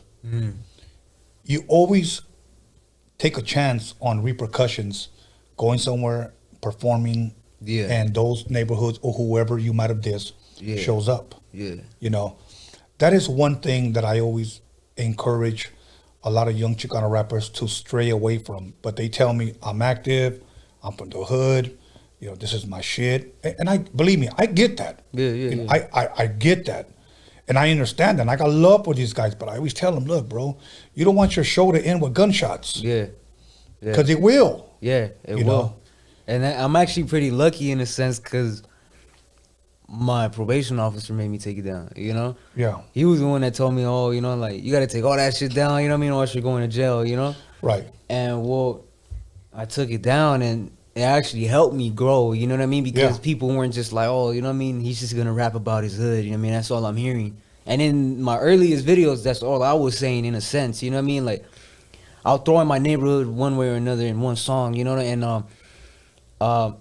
but it'll be like a story almost. It'll be poetry, but my hood is gonna be in it. You know what I mean? Like one way or another. You know. Of course. So once they made me take that down, that's when I feel like I really started growing. You know what I mean? I feel like that's what gave me that look. You know what I mean? Because you don't really see that amongst other people. You're not really seeing people be like, oh, you know, let me be careful because they're gonna get me. Well, I mean, I don't care. But it's the fact that, well, I might not care, but I will be not carrying in jail, you know what I mean, while they violate me, you know? So instead of violating me, they gave me an opportunity, and that opportunity turned into this. So that's why I feel like I got lucky. Yeah, absolutely, man. And that's a good thing. You know what? Here's what I think. Again, what I think is a problem with a lot of Chicano rappers that are still active on the streets is this. And I interviewed them here, man. And I wanted to manage, and I don't manage. I don't even have a record label. All I have is this podcast, and I direct. That's all I want to do. Okay. But there was a couple of guys that came in here, and I was interested in like, okay, you know, I can manage these guys. I know a lot of people in the industry still that I can call that are still in Hollywood in record labels, or know some of the biggest, if you will, concert promoters nationwide that I can call. I got a hot one. Here's the thing, though. I asked this one individual here. I said, listen, I know you're still active. I know you still do your thing. Okay. Say that I put a tour together for you, and you have to travel up north. So I asked him. I said, could you do it? Oh, no, hell no. So here's what I said. Look, bro, even though I was with High C and him being a black man, we were all young, early 20s. You know where I made my most money at, believe it or not, was all up north. Did I see a lot of norteños out there? Of course. But you know what? That's where my money was, And back then, I don't know if things have changed now. I know some neighborhoods changed, but back then we all wore blue for sureño. There I was up there, and that was the first time coming in contact with all red. Yeah. The only thing that I knew were red out here was Bloods. But when I saw them out there, and all being Raza, I was like, oh shit, this is it. Yeah. But I guess in a sense, that's what taught me kind of what your probation officer taught you. Like, maybe I do have to change a little bit to be lucky and fortunate to be making a living in this music thing, and I did. It doesn't mean that, I changed, I guess, my ways, but you know what? I didn't feel like I could not talk to those guys because, I got caught up in a Taco Bell by myself, and there was like 10 or 15 dudes in the house by myself. And what saved me, believe it or not, was just having some concert tickets. So, here you guys go, and they went. But see, and that's the thing when a lot of dudes are active today in this music industry, they can't go anywhere anymore because they just feel, I can't go over there, that's the enemy. Yeah. But that's money right there. Then they say, well, but that's my life. There has to be, you know what I'm saying, some decision makings. I don't know. Have you thought about that? Obviously, you did when your probation officer told you. Yeah, I kind of rebelled against it, but I don't know. It took a lot of counseling, almost in a sense, to really, my mom had to coach me into it. She was like, oh, well, I mean, what do you really want? I mean, do you want to go in jail or do you want to, see, like people come see you, and that's what, I mean, I don't know. That's in lesser words what she told me, Right. she told me, well, if I'm going to throw my life away, well, I got to make sure I do the right thing, as in for the right reason. You know what I mean? Because if you're going to pick up a sword, you got to make sure why you're doing it. You know what I mean? You're going to know you're going to fall victim to it one day or another, but... Yeah. You live by the sword. You die by it. So, yeah. So, me, I like breathing. Yeah. So, I had to change my ways. Exactly. So, but you know what? And you did the same thing because now we're sitting here, we're talking about your music, we're talking about your future. What can people expect if you're allowed to talk about it as far as 2021 for Mr. D? What can they expect musically? Improvement for sure. Every track is gonna be something different. You know what I mean? What I'm shooting for is to, like I said, improve. Like everything has to be better than the last. You know what I mean? That's how I look at it. Of course. I want to say, I hope it goes into a direction where I'm sort of learning new things about myself, which is like emotions, you know what I mean? Like ways I can display it to other people, you know what I mean? Like that's something I want to aim for, you know what I mean? Because at the moment I feel like I'm not that good, you know what I mean? Some people tell me, oh, well, you don't really got to worry about it, just write. Well, I mean, it's like I said, if I want something that has longevity, it has to have a longevity subject, you know what I mean? Yeah. And a longevity, you know what I mean? It's got to have meaning and passion behind it. Exactly. Yeah. And I can't just bust out meaning and passion within every day, you know what I mean? Or just every hour, you know what I mean? Right. It's not as easy, you know what I mean? So, I mean, people are going to be like, all right, yeah, you kind of take forever, you know what I mean? But, I mean, I like to look at it as you can't really rush perfectness or rush greatness, you know what I mean, or whatever, you know what I mean? But you can't. You can't. A lot of people don't know that back in the day, sometimes some guys will finish an album within a month and then release it, believe it or not, maybe 6 to 9 months later. that's just the way timing was everything. We're not going to release it just yet. Yeah. These too many albums are dropping. They're too hot. Yeah. You know, let's just wait. Other times, some people will say, you know, it'll take me a whole year. Yeah. But here's the thing, that album is going to last forever. Yeah. It's going to last forever. For sure. It took Dr. Dre, his own words to me, to make the first Chronic album 1 year. And I asked him, why did it take you so long? And he said, I had to make sure it was going to be a hit, not a miss. And we're still talking about that 30 years later. Yeah. You know? So make sure that whatever you put out, it's not going to be mediocre. Take your time, because music will always be here, bro. Yeah. Take your time. You're young enough. You know what? The future is yours. Sky's the limit. Whatever we could do for you here, we want to. I know we talked on the phone one time about doing a track together. I just want you to consider it, you know. I'm not here to try to make money off of you, and I repeated that. I said that to you on the phone, and I'll say it to you live here. I'm not here to make money off of you. But if I can help you, give you that sound, that old school sound, you know, then I want to be one of those that helps push it to that next level, and you don't know me anything. Maybe one day you buy me dinner.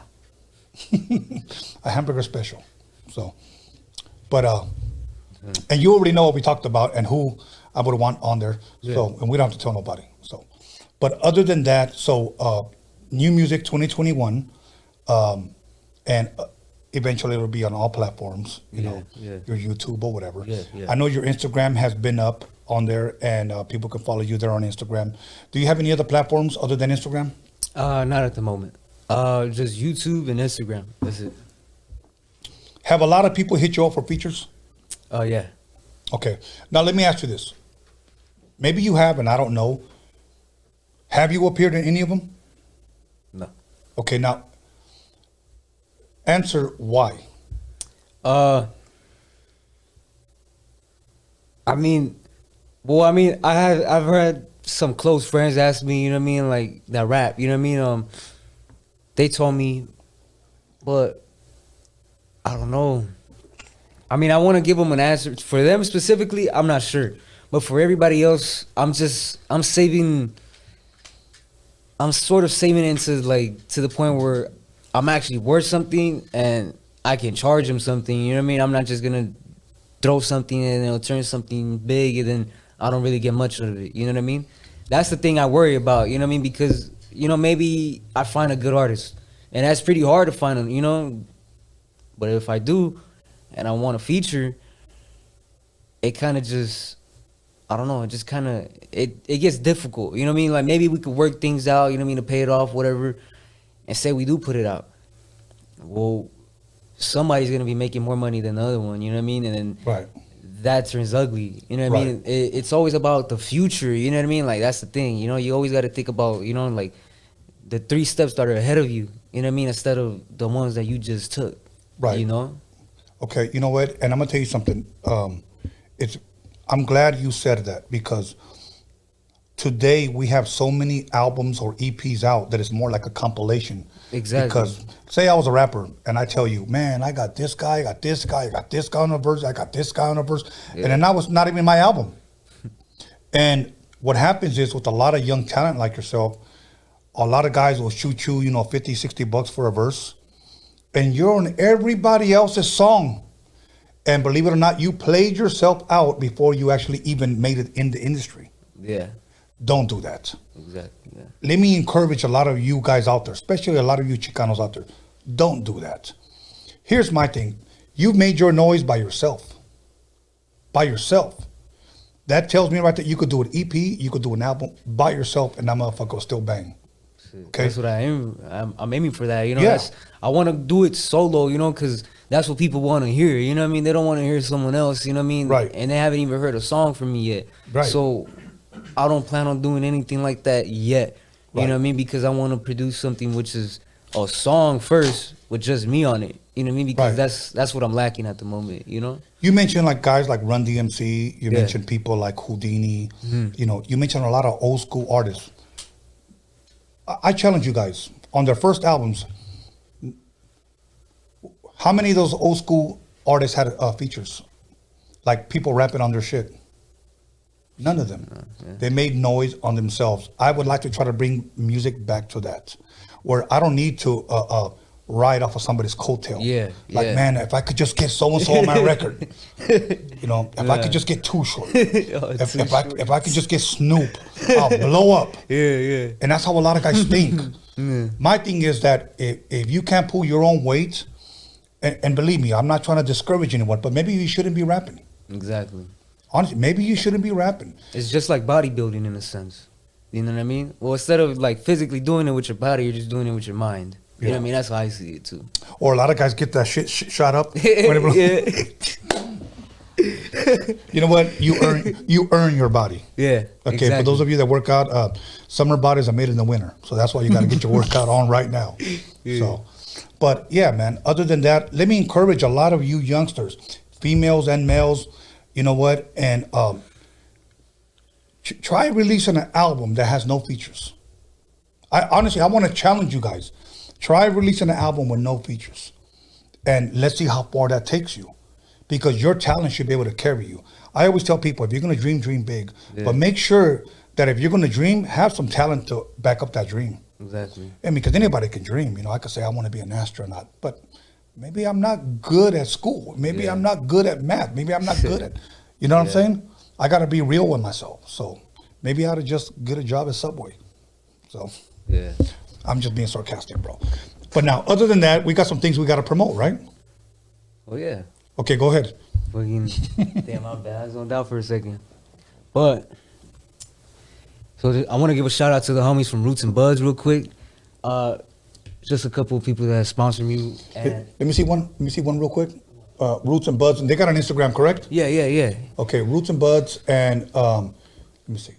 Yeah, Roots and Buds, BUDZ, and it is rootsandbuds.com.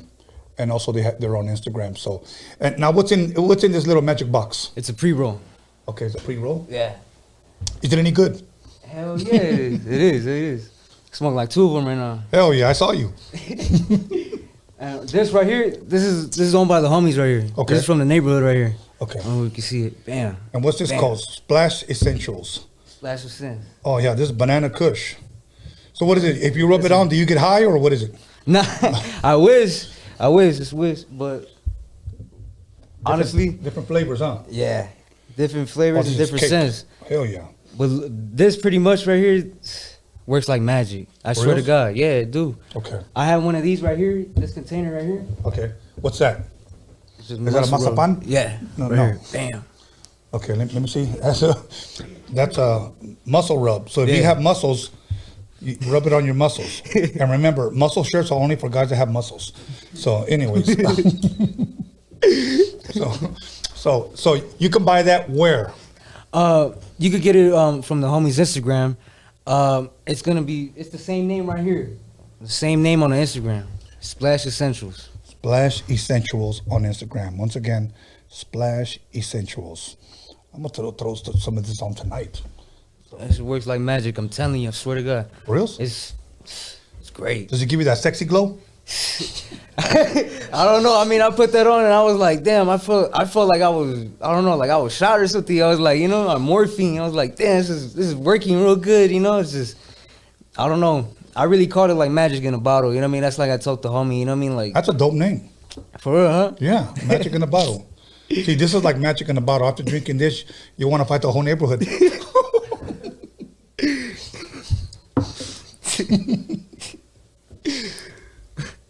Anything I didn't ask you? Anything you want to promote? Anything you want to say? Anybody you want to diss? I'm only playing. Nah, I mean, covered everything. I mean, it's like I said, you know what I mean? Just I want to give everything, you know what I mean, in my music, and aside from that,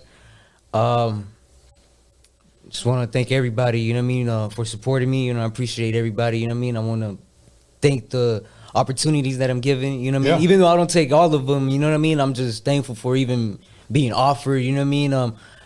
And for the ones that I do take, you know what I mean, it's just, you know what I mean? They speak for themselves, you know what I mean? The way that I handle them, you know what I mean? The way I present myself, pretty much. It's very important. Exactly. Very important. Hope I can remember all 3 of them. But here's what I say. Approach is everything. You never get a second chance to make a first impression. And the third one is, oh my goodness. See, I told you I couldn't remember the third one. But yeah, you never get a second chance to make a first impression. You only go as far as your attitude. Yeah.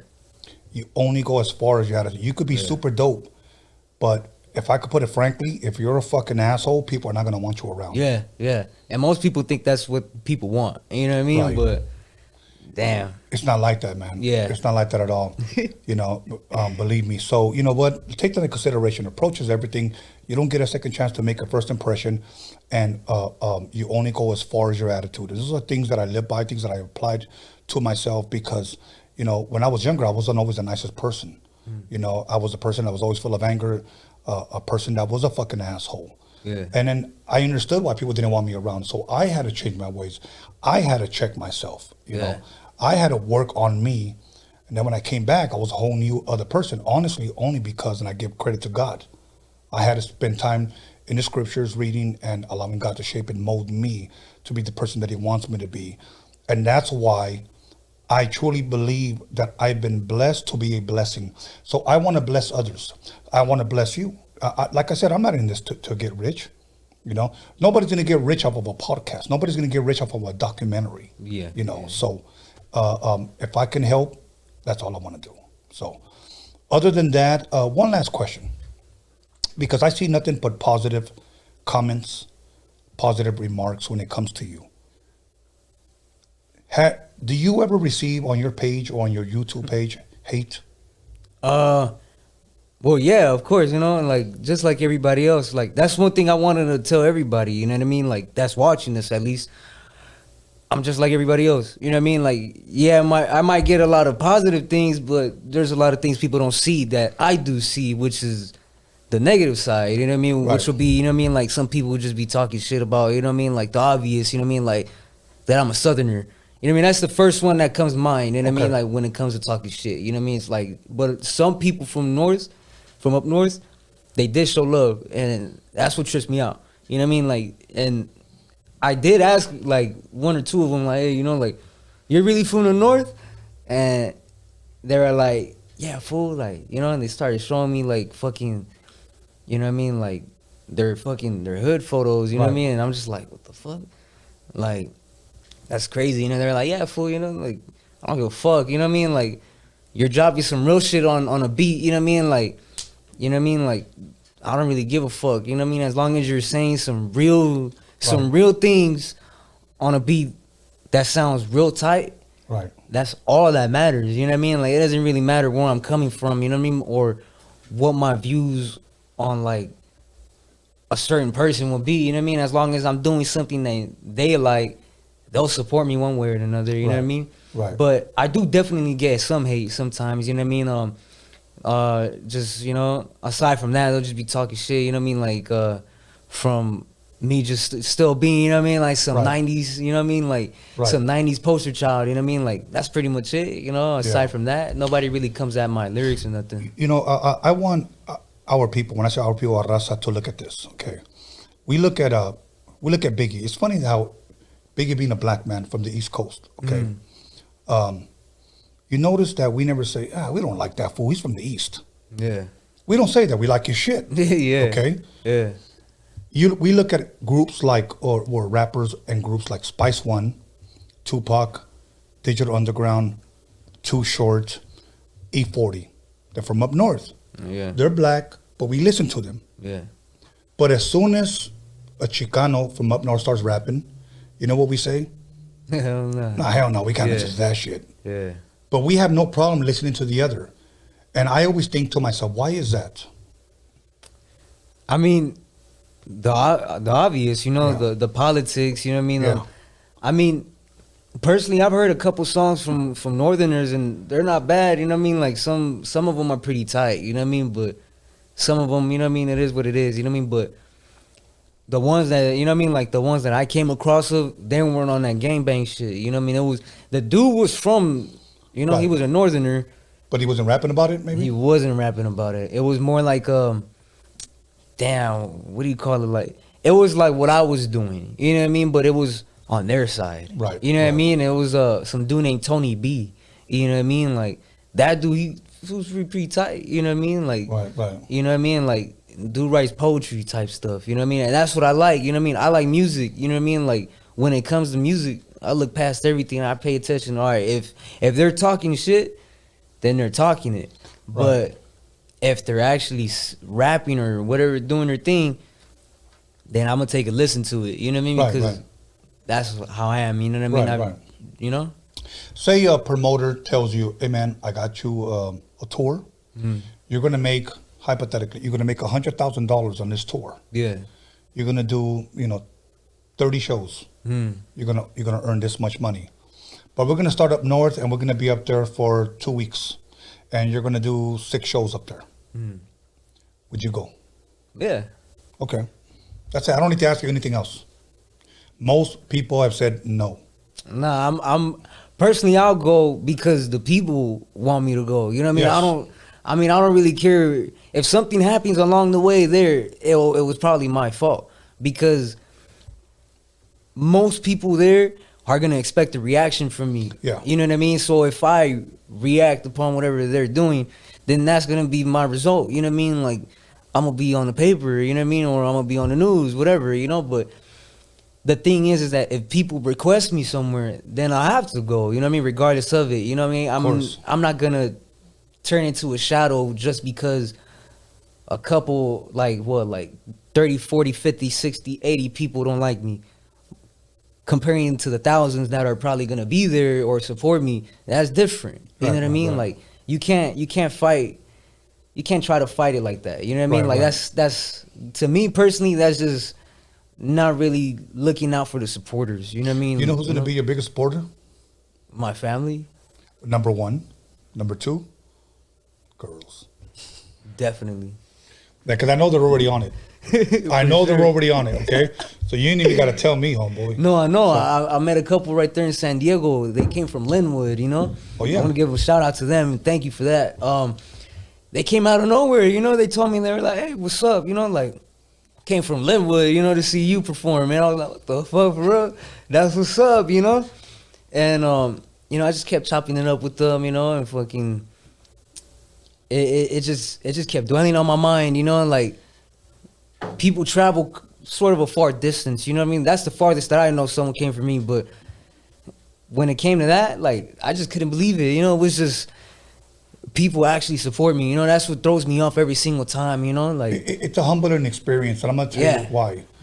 I was in Philadelphia 1992 and I'm walking downtown Philadelphia. I love Philly, bro.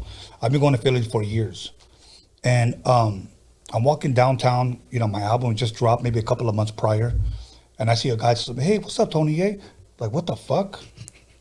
Like, honestly, I almost want to say, how the fuck you know me? You know what I'm saying? Yeah. But I was like, what the fuck? And then I'm in Louisiana.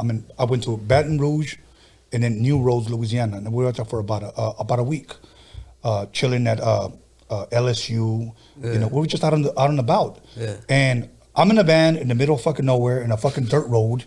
And I'm just sitting there, chilling right here, waiting for my manager to take a piss at this gas station. Yeah. And, a black couple passes by. Oh shit, that was Tony A in there. And I was like, what the fuck? Like, it just tripped me out. Like, it tripped me out. We had no social media. Social media. So today, social media is powerful, man. It's a good thing. And you're using it right. It's crazy because I actually had a similar experience to that. I was in traffic, you know what I mean? I like playing my music loud, so hell yeah, me too. Like I get all the attention, except this time I noticed that there was a couple right beside me, and they looked at me on like they looked to the left, and then they just started like, they're tripping out. They're like, what the fuck, They started pulling out their phone, you know what I mean? And I seen their, like, it was kind of like nighttime. I was on Reseda, and I just see their face glow up, like, from their screen, and they just kept looking up and down. I'm like, what the fuck? So I had to take the light, I never really asked them, but it was just a trip, and another person that pulled up on me out of nowhere too, he was like, "Hey, you're Mr. D, like, keep doing your shit," and it just kept giving me props out of nowhere, just a random dude, like, like in the middle, out of nowhere, like in the middle of the city, just like, damn, Like, it's crazy, you know. I can't really go anywhere because people look at me and they're like, damn, is it him? You know what I mean? Right. Like, I mean, I could go certain places, but, you know, certain places where I really already touched down on, they recognize me in an instant. Imagine when you drop music on all platforms. Imagine when you drop more videos. Yeah. You know what I'm saying? It's a good thing, but at the same time, here's the bad thing. That, and it's not necessarily a bad thing. Let me rephrase that. I could be at a restaurant eating, and because I'm in people's homes 3 times out of the week. I do this on Wednesdays, and I do Freaky Tales, which is the paranormal podcast, on Fridays, and then I come back Sundays. So now I'm in people's homes 3 times a week, okay? We average at least 1,000 people, you know, viewing when we're here. We probably have at least between 1,000 and 1,500 people watching right now. So when people are looking at me while I'm having dinner at a restaurant or somewhere, I don't know if they're looking at me because they recognize me or because they just don't fucking like me. Yeah. That's the bad part. Yeah. You know, until people come up to me and say, hey, man, can I get a picture with you? I was like, okay, cool, I'm glad. You know, fuck it, let's get a picture. You know? Yeah. I get the same idea every time I get someone looking at me too. You know, they kind of give me that look like they know me from somewhere, and most of the time they don't. Most of the time, some people they're looking for trouble, you know, because I'm looking for trouble too, you know. So, you know, but right. For the most part, most people do give me that look, and they're just like, you know, like, what the fuck are you, you know, type look, you know. But, you know, like I feel like I have I don't know if it's a good or bad thing, but I was told, supposedly, I don't know, that I have a 1,000-yard stare. So when I would just be staring at someone, they would take it like in a certain way too. I got in multiple fights, you know, like with like other people just for looking at them too, you know. And like, don't get me wrong, you know, that's an obvious sign, you know, like, I want some trouble, you know. But I mean, don't get me wrong, I love the adrenaline, you know what I mean? Of when course. I get into that, you know, it's just, of course, it's just, I don't know, man. I want to control myself, but I can't. Hey, 52 years old, my son tells me, Dad, you know, slow down, you know what I'm saying? And I'm too old for that shit, but I don't think it ever goes away, man. Especially since I live in my neighborhood that I grew up in. Yeah. This is my neighborhood. Like, I walk the streets. If I don't want to make breakfast, I'll walk the street by my damn self. People honking, man, hey, what's up, man? But everybody, dude, even like older couples, they're like in their 70s, they recognize me. No lie. Oye, tú eres Antonio, ¿verdad? And I go, yeah. And goes, tú eres el YouTuber, ¿verdad? Sí, te miré el otro día. And I was like, yeah, that's me. And I'll sit down and have breakfast with them. You know, but it's a beautiful thing, man. It is. It's a beautiful thing, and it's more of a beautiful thing when you're a humble man, and you can sit down with a person that you don't know. You can break bread with them. Yeah. You can talk to them. Yeah. And those are the people that won't even care about your music, but they'll support you. Yeah. I met a couple of people like that too. I actually gave them my phone number, you know, to keep in touch with me and stuff. You know, like, I don't reply to a lot of people. You know what I mean? You don't reply to me. No, I know. But you know what? But you know what's so dope about you? Okay, I'm gonna put this guy on blast real fast. I text him and nada, but I call him and you answer every time. That's the crazy part. He's an old soul, okay? Because the new generation will text, won't want to talk. Yeah. He don't text, but he'll talk. Yeah. That's crazy. That's dope. I like that. I've always been like that. My mom and my dad, they've always been like that. So I've always developed that habit, you know. And like most of my friends, you know, they'll tell me like, oh, like, just shoot me a text. And why are you calling me? You know, and I'm just like, what the fuck? Like, aren't you my friend? You know, like, you know. So call him, don't text him. Yeah, you know what I mean? But it's just like, nah, you know, like, I don't like texting because you don't even know what I mean, you know what I mean? It's just like, sometimes shit can get lost in translation. Yeah, it's just like sometimes I get into arguments, you know, like, because I thought that's what they meant. Yeah, it's just like, what the fuck? Like they'll just be like, all right, then, like, you know, for sure, have a good day. And I'll be like, what the fuck does that mean? You know, like are you mad at me? Are you trying to say, like, get lost? Fuck it, then have a good day then, homie. Yeah. What the fuck? If you leave an exclamation mark, are you yelling at me? If you answer in all caps, why are you trying to get crazy? For real. So, yeah. So, Believe me, I think it's dope. I like it that you actually answer. Every time I called, you answered, "Hey, what's up, Tony?" And I'm like, "Shit, all right, cool. I just text you, But all good, man. All good. I like this conversation. One thing I want you to promise me, that this won't be your last time you come here. No, yeah, most definitely it won't. Okay. So I definitely would like to. You don't have to give me no answer, but I'm asking. I want to do a song with you. We'll leave it at that.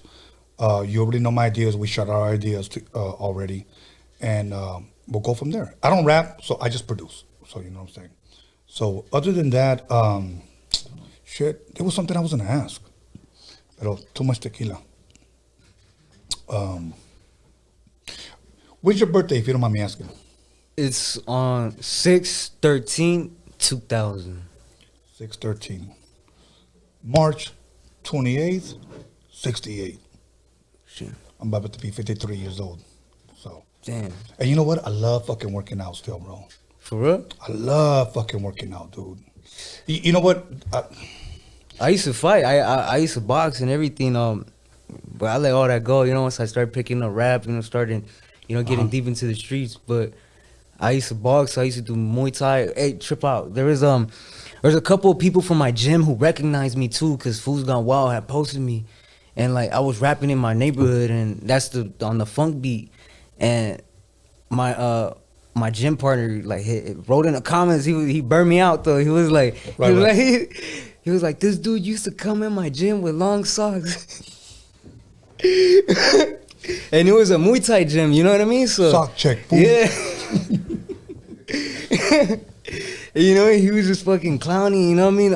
But I was the homie, I went over there, like I hit him up right there at the gym, I was like, oh, what's up? You know what I mean? Like I reconnected with them, It's crazy because that's like you said, social media is a crazy platform, because you connect with certain people that you thought you wouldn't see again, you know what I mean? Right. And then like eyes will get set on you that you thought wouldn't be, viewed again, Right. It's crazy. Well, let me ask you this, and I'm glad you practice, boxing and Muay Thai because, one day you never know, you're gonna have to fucking use it. Yeah, exactly. And that's one thing, I stay active. I love working out, man. Because there's times where I get fucking frustrated, I get fucking mad, and I get on the fucking bench press, incline, decline, flat bench, and I'll start fucking pounding out, Yeah. I love that shit, dude. I love working out. And I encourage everybody to work out. Because look at the average street dude, sad to say, the average street dude probably got, at best, 5 punches before he runs out of breath. Yeah. If you can weather his 5 punches, you're going to have a motherfucker. Yeah. Then all you got to do is sock him in his gut and he'll throw up all that man noodles that he ate that morning. So it's that easy. And they always swing with the right hand. Their left hand is useless. Yeah. Unless you meet a guy that knows how to box. Now you're in fucking trouble. Yeah. So speaking of boxing, did you watch the last Canelo fight? I actually didn't. I actually saw the highlights. I got there too late. Yeah. Yeah, that guy was terrible. The guy that he fought, I don't take nothing away from Canelo. I think Canelo's great. Yeah. But that guy threw or landed 7 punches in 3 or 4 rounds. Fucking sorry ass Turkish dude. You know what I'm saying? And not that he's from Turkey that he's sorry, but seriously, dude? Yeah. I mean, at least go balls out. Yeah. If you know that guy's better than you, might as well go down Exactly. Might as well just swing it, sock him in the balls. Take a point off. At least you weaken that motherfucker. For you know real, what I'm saying? for real. Shit. They just don't think about it like that. That's the thing, They want to play it safe. Yeah. Okay. We got a couple of more minutes and then we're out of here. I know people got to go to work, but first of all, I want to thank you once again for coming through and chilling with me, talking music with me. If anything, I love fucking talking music, bro. I love talking music, and that's why I think this podcast has been a blessing to me and it's been a blessing to others. Yesterday, we hit 30K subscribers. We've been here less than a year and 6 months, and this podcast would not be possible without the people watching. And they're the ones that subscribe, they're the ones that like, they're the ones that comment, and they're also the ones that dislike. But it's okay. You know what I'm saying? They're here watching. And they're here to support you. You know, so once again, your Instagram's been up. So we got all the lotions, and then we got the joints that everybody can buy. Yeah. So if you didn't hear it, rewind the tape and you can listen to it. And other than that, let me ask you an old school question before we head on out of here. Between Bomb by Honor, or is it called Blood In, Blood Out? Yeah, Blood In, Blood Out, Bomb by Honor, whatever, because that 2 names. Yeah. And American Me, which one would you choose? American Me. American Me. Did you like that movie, Boulevard Nights? Oh, hell yeah. That was a classic right there. Yeah. You know? I reached out to Danny De La Paz, and hopefully he answers. I want to interview him here. Time. Yeah, Chuco. You know, I remember when I was a kid and that movie came out, every neighborhood had a Chuco. You know, it's crazy because I grew out my hair, you know, I slicked it back, and they're like, damn, fool, you're Chuco. I was like, damn. Hey, you never know. You could bring sexy back, homie. bring sexy back to the neighborhood. You know what I'm saying? But you know what? You're definitely a throwback, because I don't know too many dudes today that still wear the Ben Davis the way you wear them. Yeah. Okay? Yeah. Today, sad to say, they wear hats to the side and skinny jeans. Yeah. You know, so skinny you can see the veins in their ass. You know, I don't get it, but yeah. You know? And I like your style, big dog. I've never changed my style. Still wear Dickie shorts, still wear the Ben Davis or the Wet Polo Club, Nike Cortez. And I have no problem. You know what I'm saying? I'm good. But dudes think, you know, I got to wear a Ferragamo belt. I got to wear Gucci slippers. I got to wear Versace shit. You know what? And walk out of a club empty-handed with no nalgas, you know, because they think they're going to get laid because they're wearing some expensive shit. Yeah, that don't work. I mean, personally, if that's what people are going for, I mean, it's all in personality. You know what I mean? Like, that's the thing. Like, people don't like being around someone that thinks materialistic. You know what I mean? Like, that's the thing. That's how people really think now. You know what I mean? Yeah. But here's how you get a girl. Can I tell you? Can I share that with you? Make them laugh. Yeah. Make them laugh. Yeah. I seen a meme that says, "Guys that are funny are dangerous. They make you laugh. They make you laugh, and boom, you're naked." Yeah. And we'll leave it at that. Okay, everybody, have a blessed night. Anything else you want to share? It was cool. Just once again, just thank you for the support, and hit up the homies right here. Hit up the homies. You know what I mean? Boots and Buzz and the homies right here from the neighborhood. Cannabis lotion. Yeah, Splash Essentials. And then get the joint in the yellow box. Okay, so other than that, once again, brother, anything else? Oh yeah. I also wanted to give one more shout out to the homeboy Tuffy, Little Tuffy, at Carlos_Tats. Hit him up for tattoos. Did all of my ink, in case everybody was, you know, wondering. A lot of people hit me up, you know, about that too, you know, about my tattoos, you know, like who does my work, you know what I mean? Are they still alive? Are they in jail? You know what I mean? Like the homies outside, you know what I mean? You know what I mean? We're getting our stuff together too, you know what I mean? Just hit him up. Carlos_Tats does all of my work, gets down like a motherfucker, you know what I mean? Like you can see, you know what I mean? Gets down, you know what I mean? That's all I can say, you know what I mean? The homies solid as gold, you know? 2 last questions and we're out of here, okay? How old were you when you got your first tattoo? Oh, damn, I want to say, I got the 3 dots, you know what I mean? Of course. I got them on my hand, you know, when I was like around like 14, 15, you know what I mean? But it wasn't really as solid, you know what I mean? It wasn't like this one's right here, you know? But, I mean, when I really got my first tattoo, it was my mom's name, you know what I mean? When I was 18, you know what I mean? Right. I kind of I went with her, you know what I mean? Yeah, for my birthday, you know? Yeah. And then, damn, just whenever moms come up, bro, I get fucking super emotional because I don't have no tattoos. Okay? Yeah. I don't have no tattoos because that was a promise that I made to my mom that she actually asked me to make to her not to ever get no tattoos. But I will say this, that if I were to ever to get a tattoo, it would be my mother's name across my heart. Yeah. You know, honestly, because my mother was my best friend. And so, yeah. So now my second question is, this might be an odd question. Maybe you've never been asked, and maybe you have. Is there any tattoos that you regret getting? Oh, hell nah. None of them. So all of them are all straight? Yeah, all of them are straight. All of them I love to the bone. You know what I mean? Till I die, I'll be happily buried with what I got. You know what I mean? Everything that you see right now that I'll get in the future, I'm blessed to have on my skin. That's dope, man. That's how I see it. Yeah. Awesome. Live with no regrets. Exactly. Okay, my brother. Listen, you stay blessed. I want to wish you nothing but the best. Thank you. And you told me here live that this will not be your last time, so you're always going to have an open door. So other than that, my brother, God bless you. Thank you for coming through. Thank you. And I wish you nothing but the best. Whatever we can do here, we will do here for you here at Roadium Radio. So with that being said, let me give my shout outs to my boy Anthony for running this shit. He's the one that drives this ship.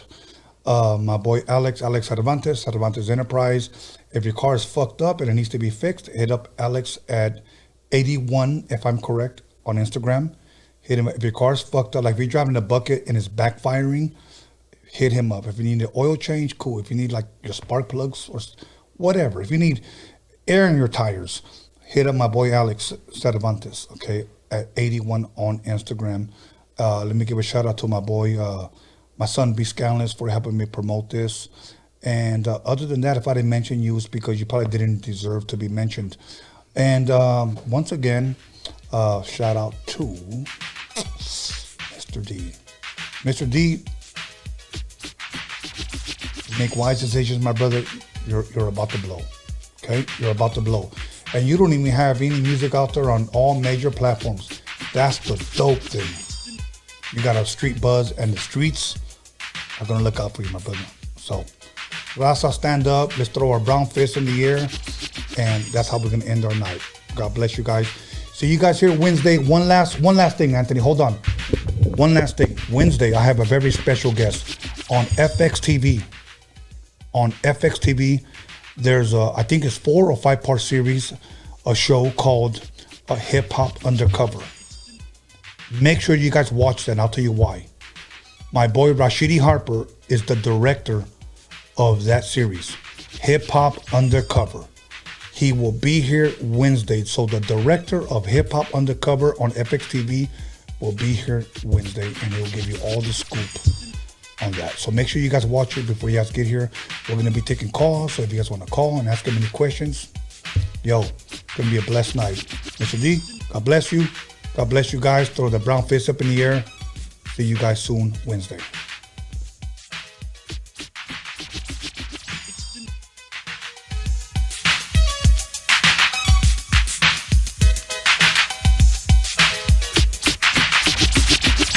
You got it.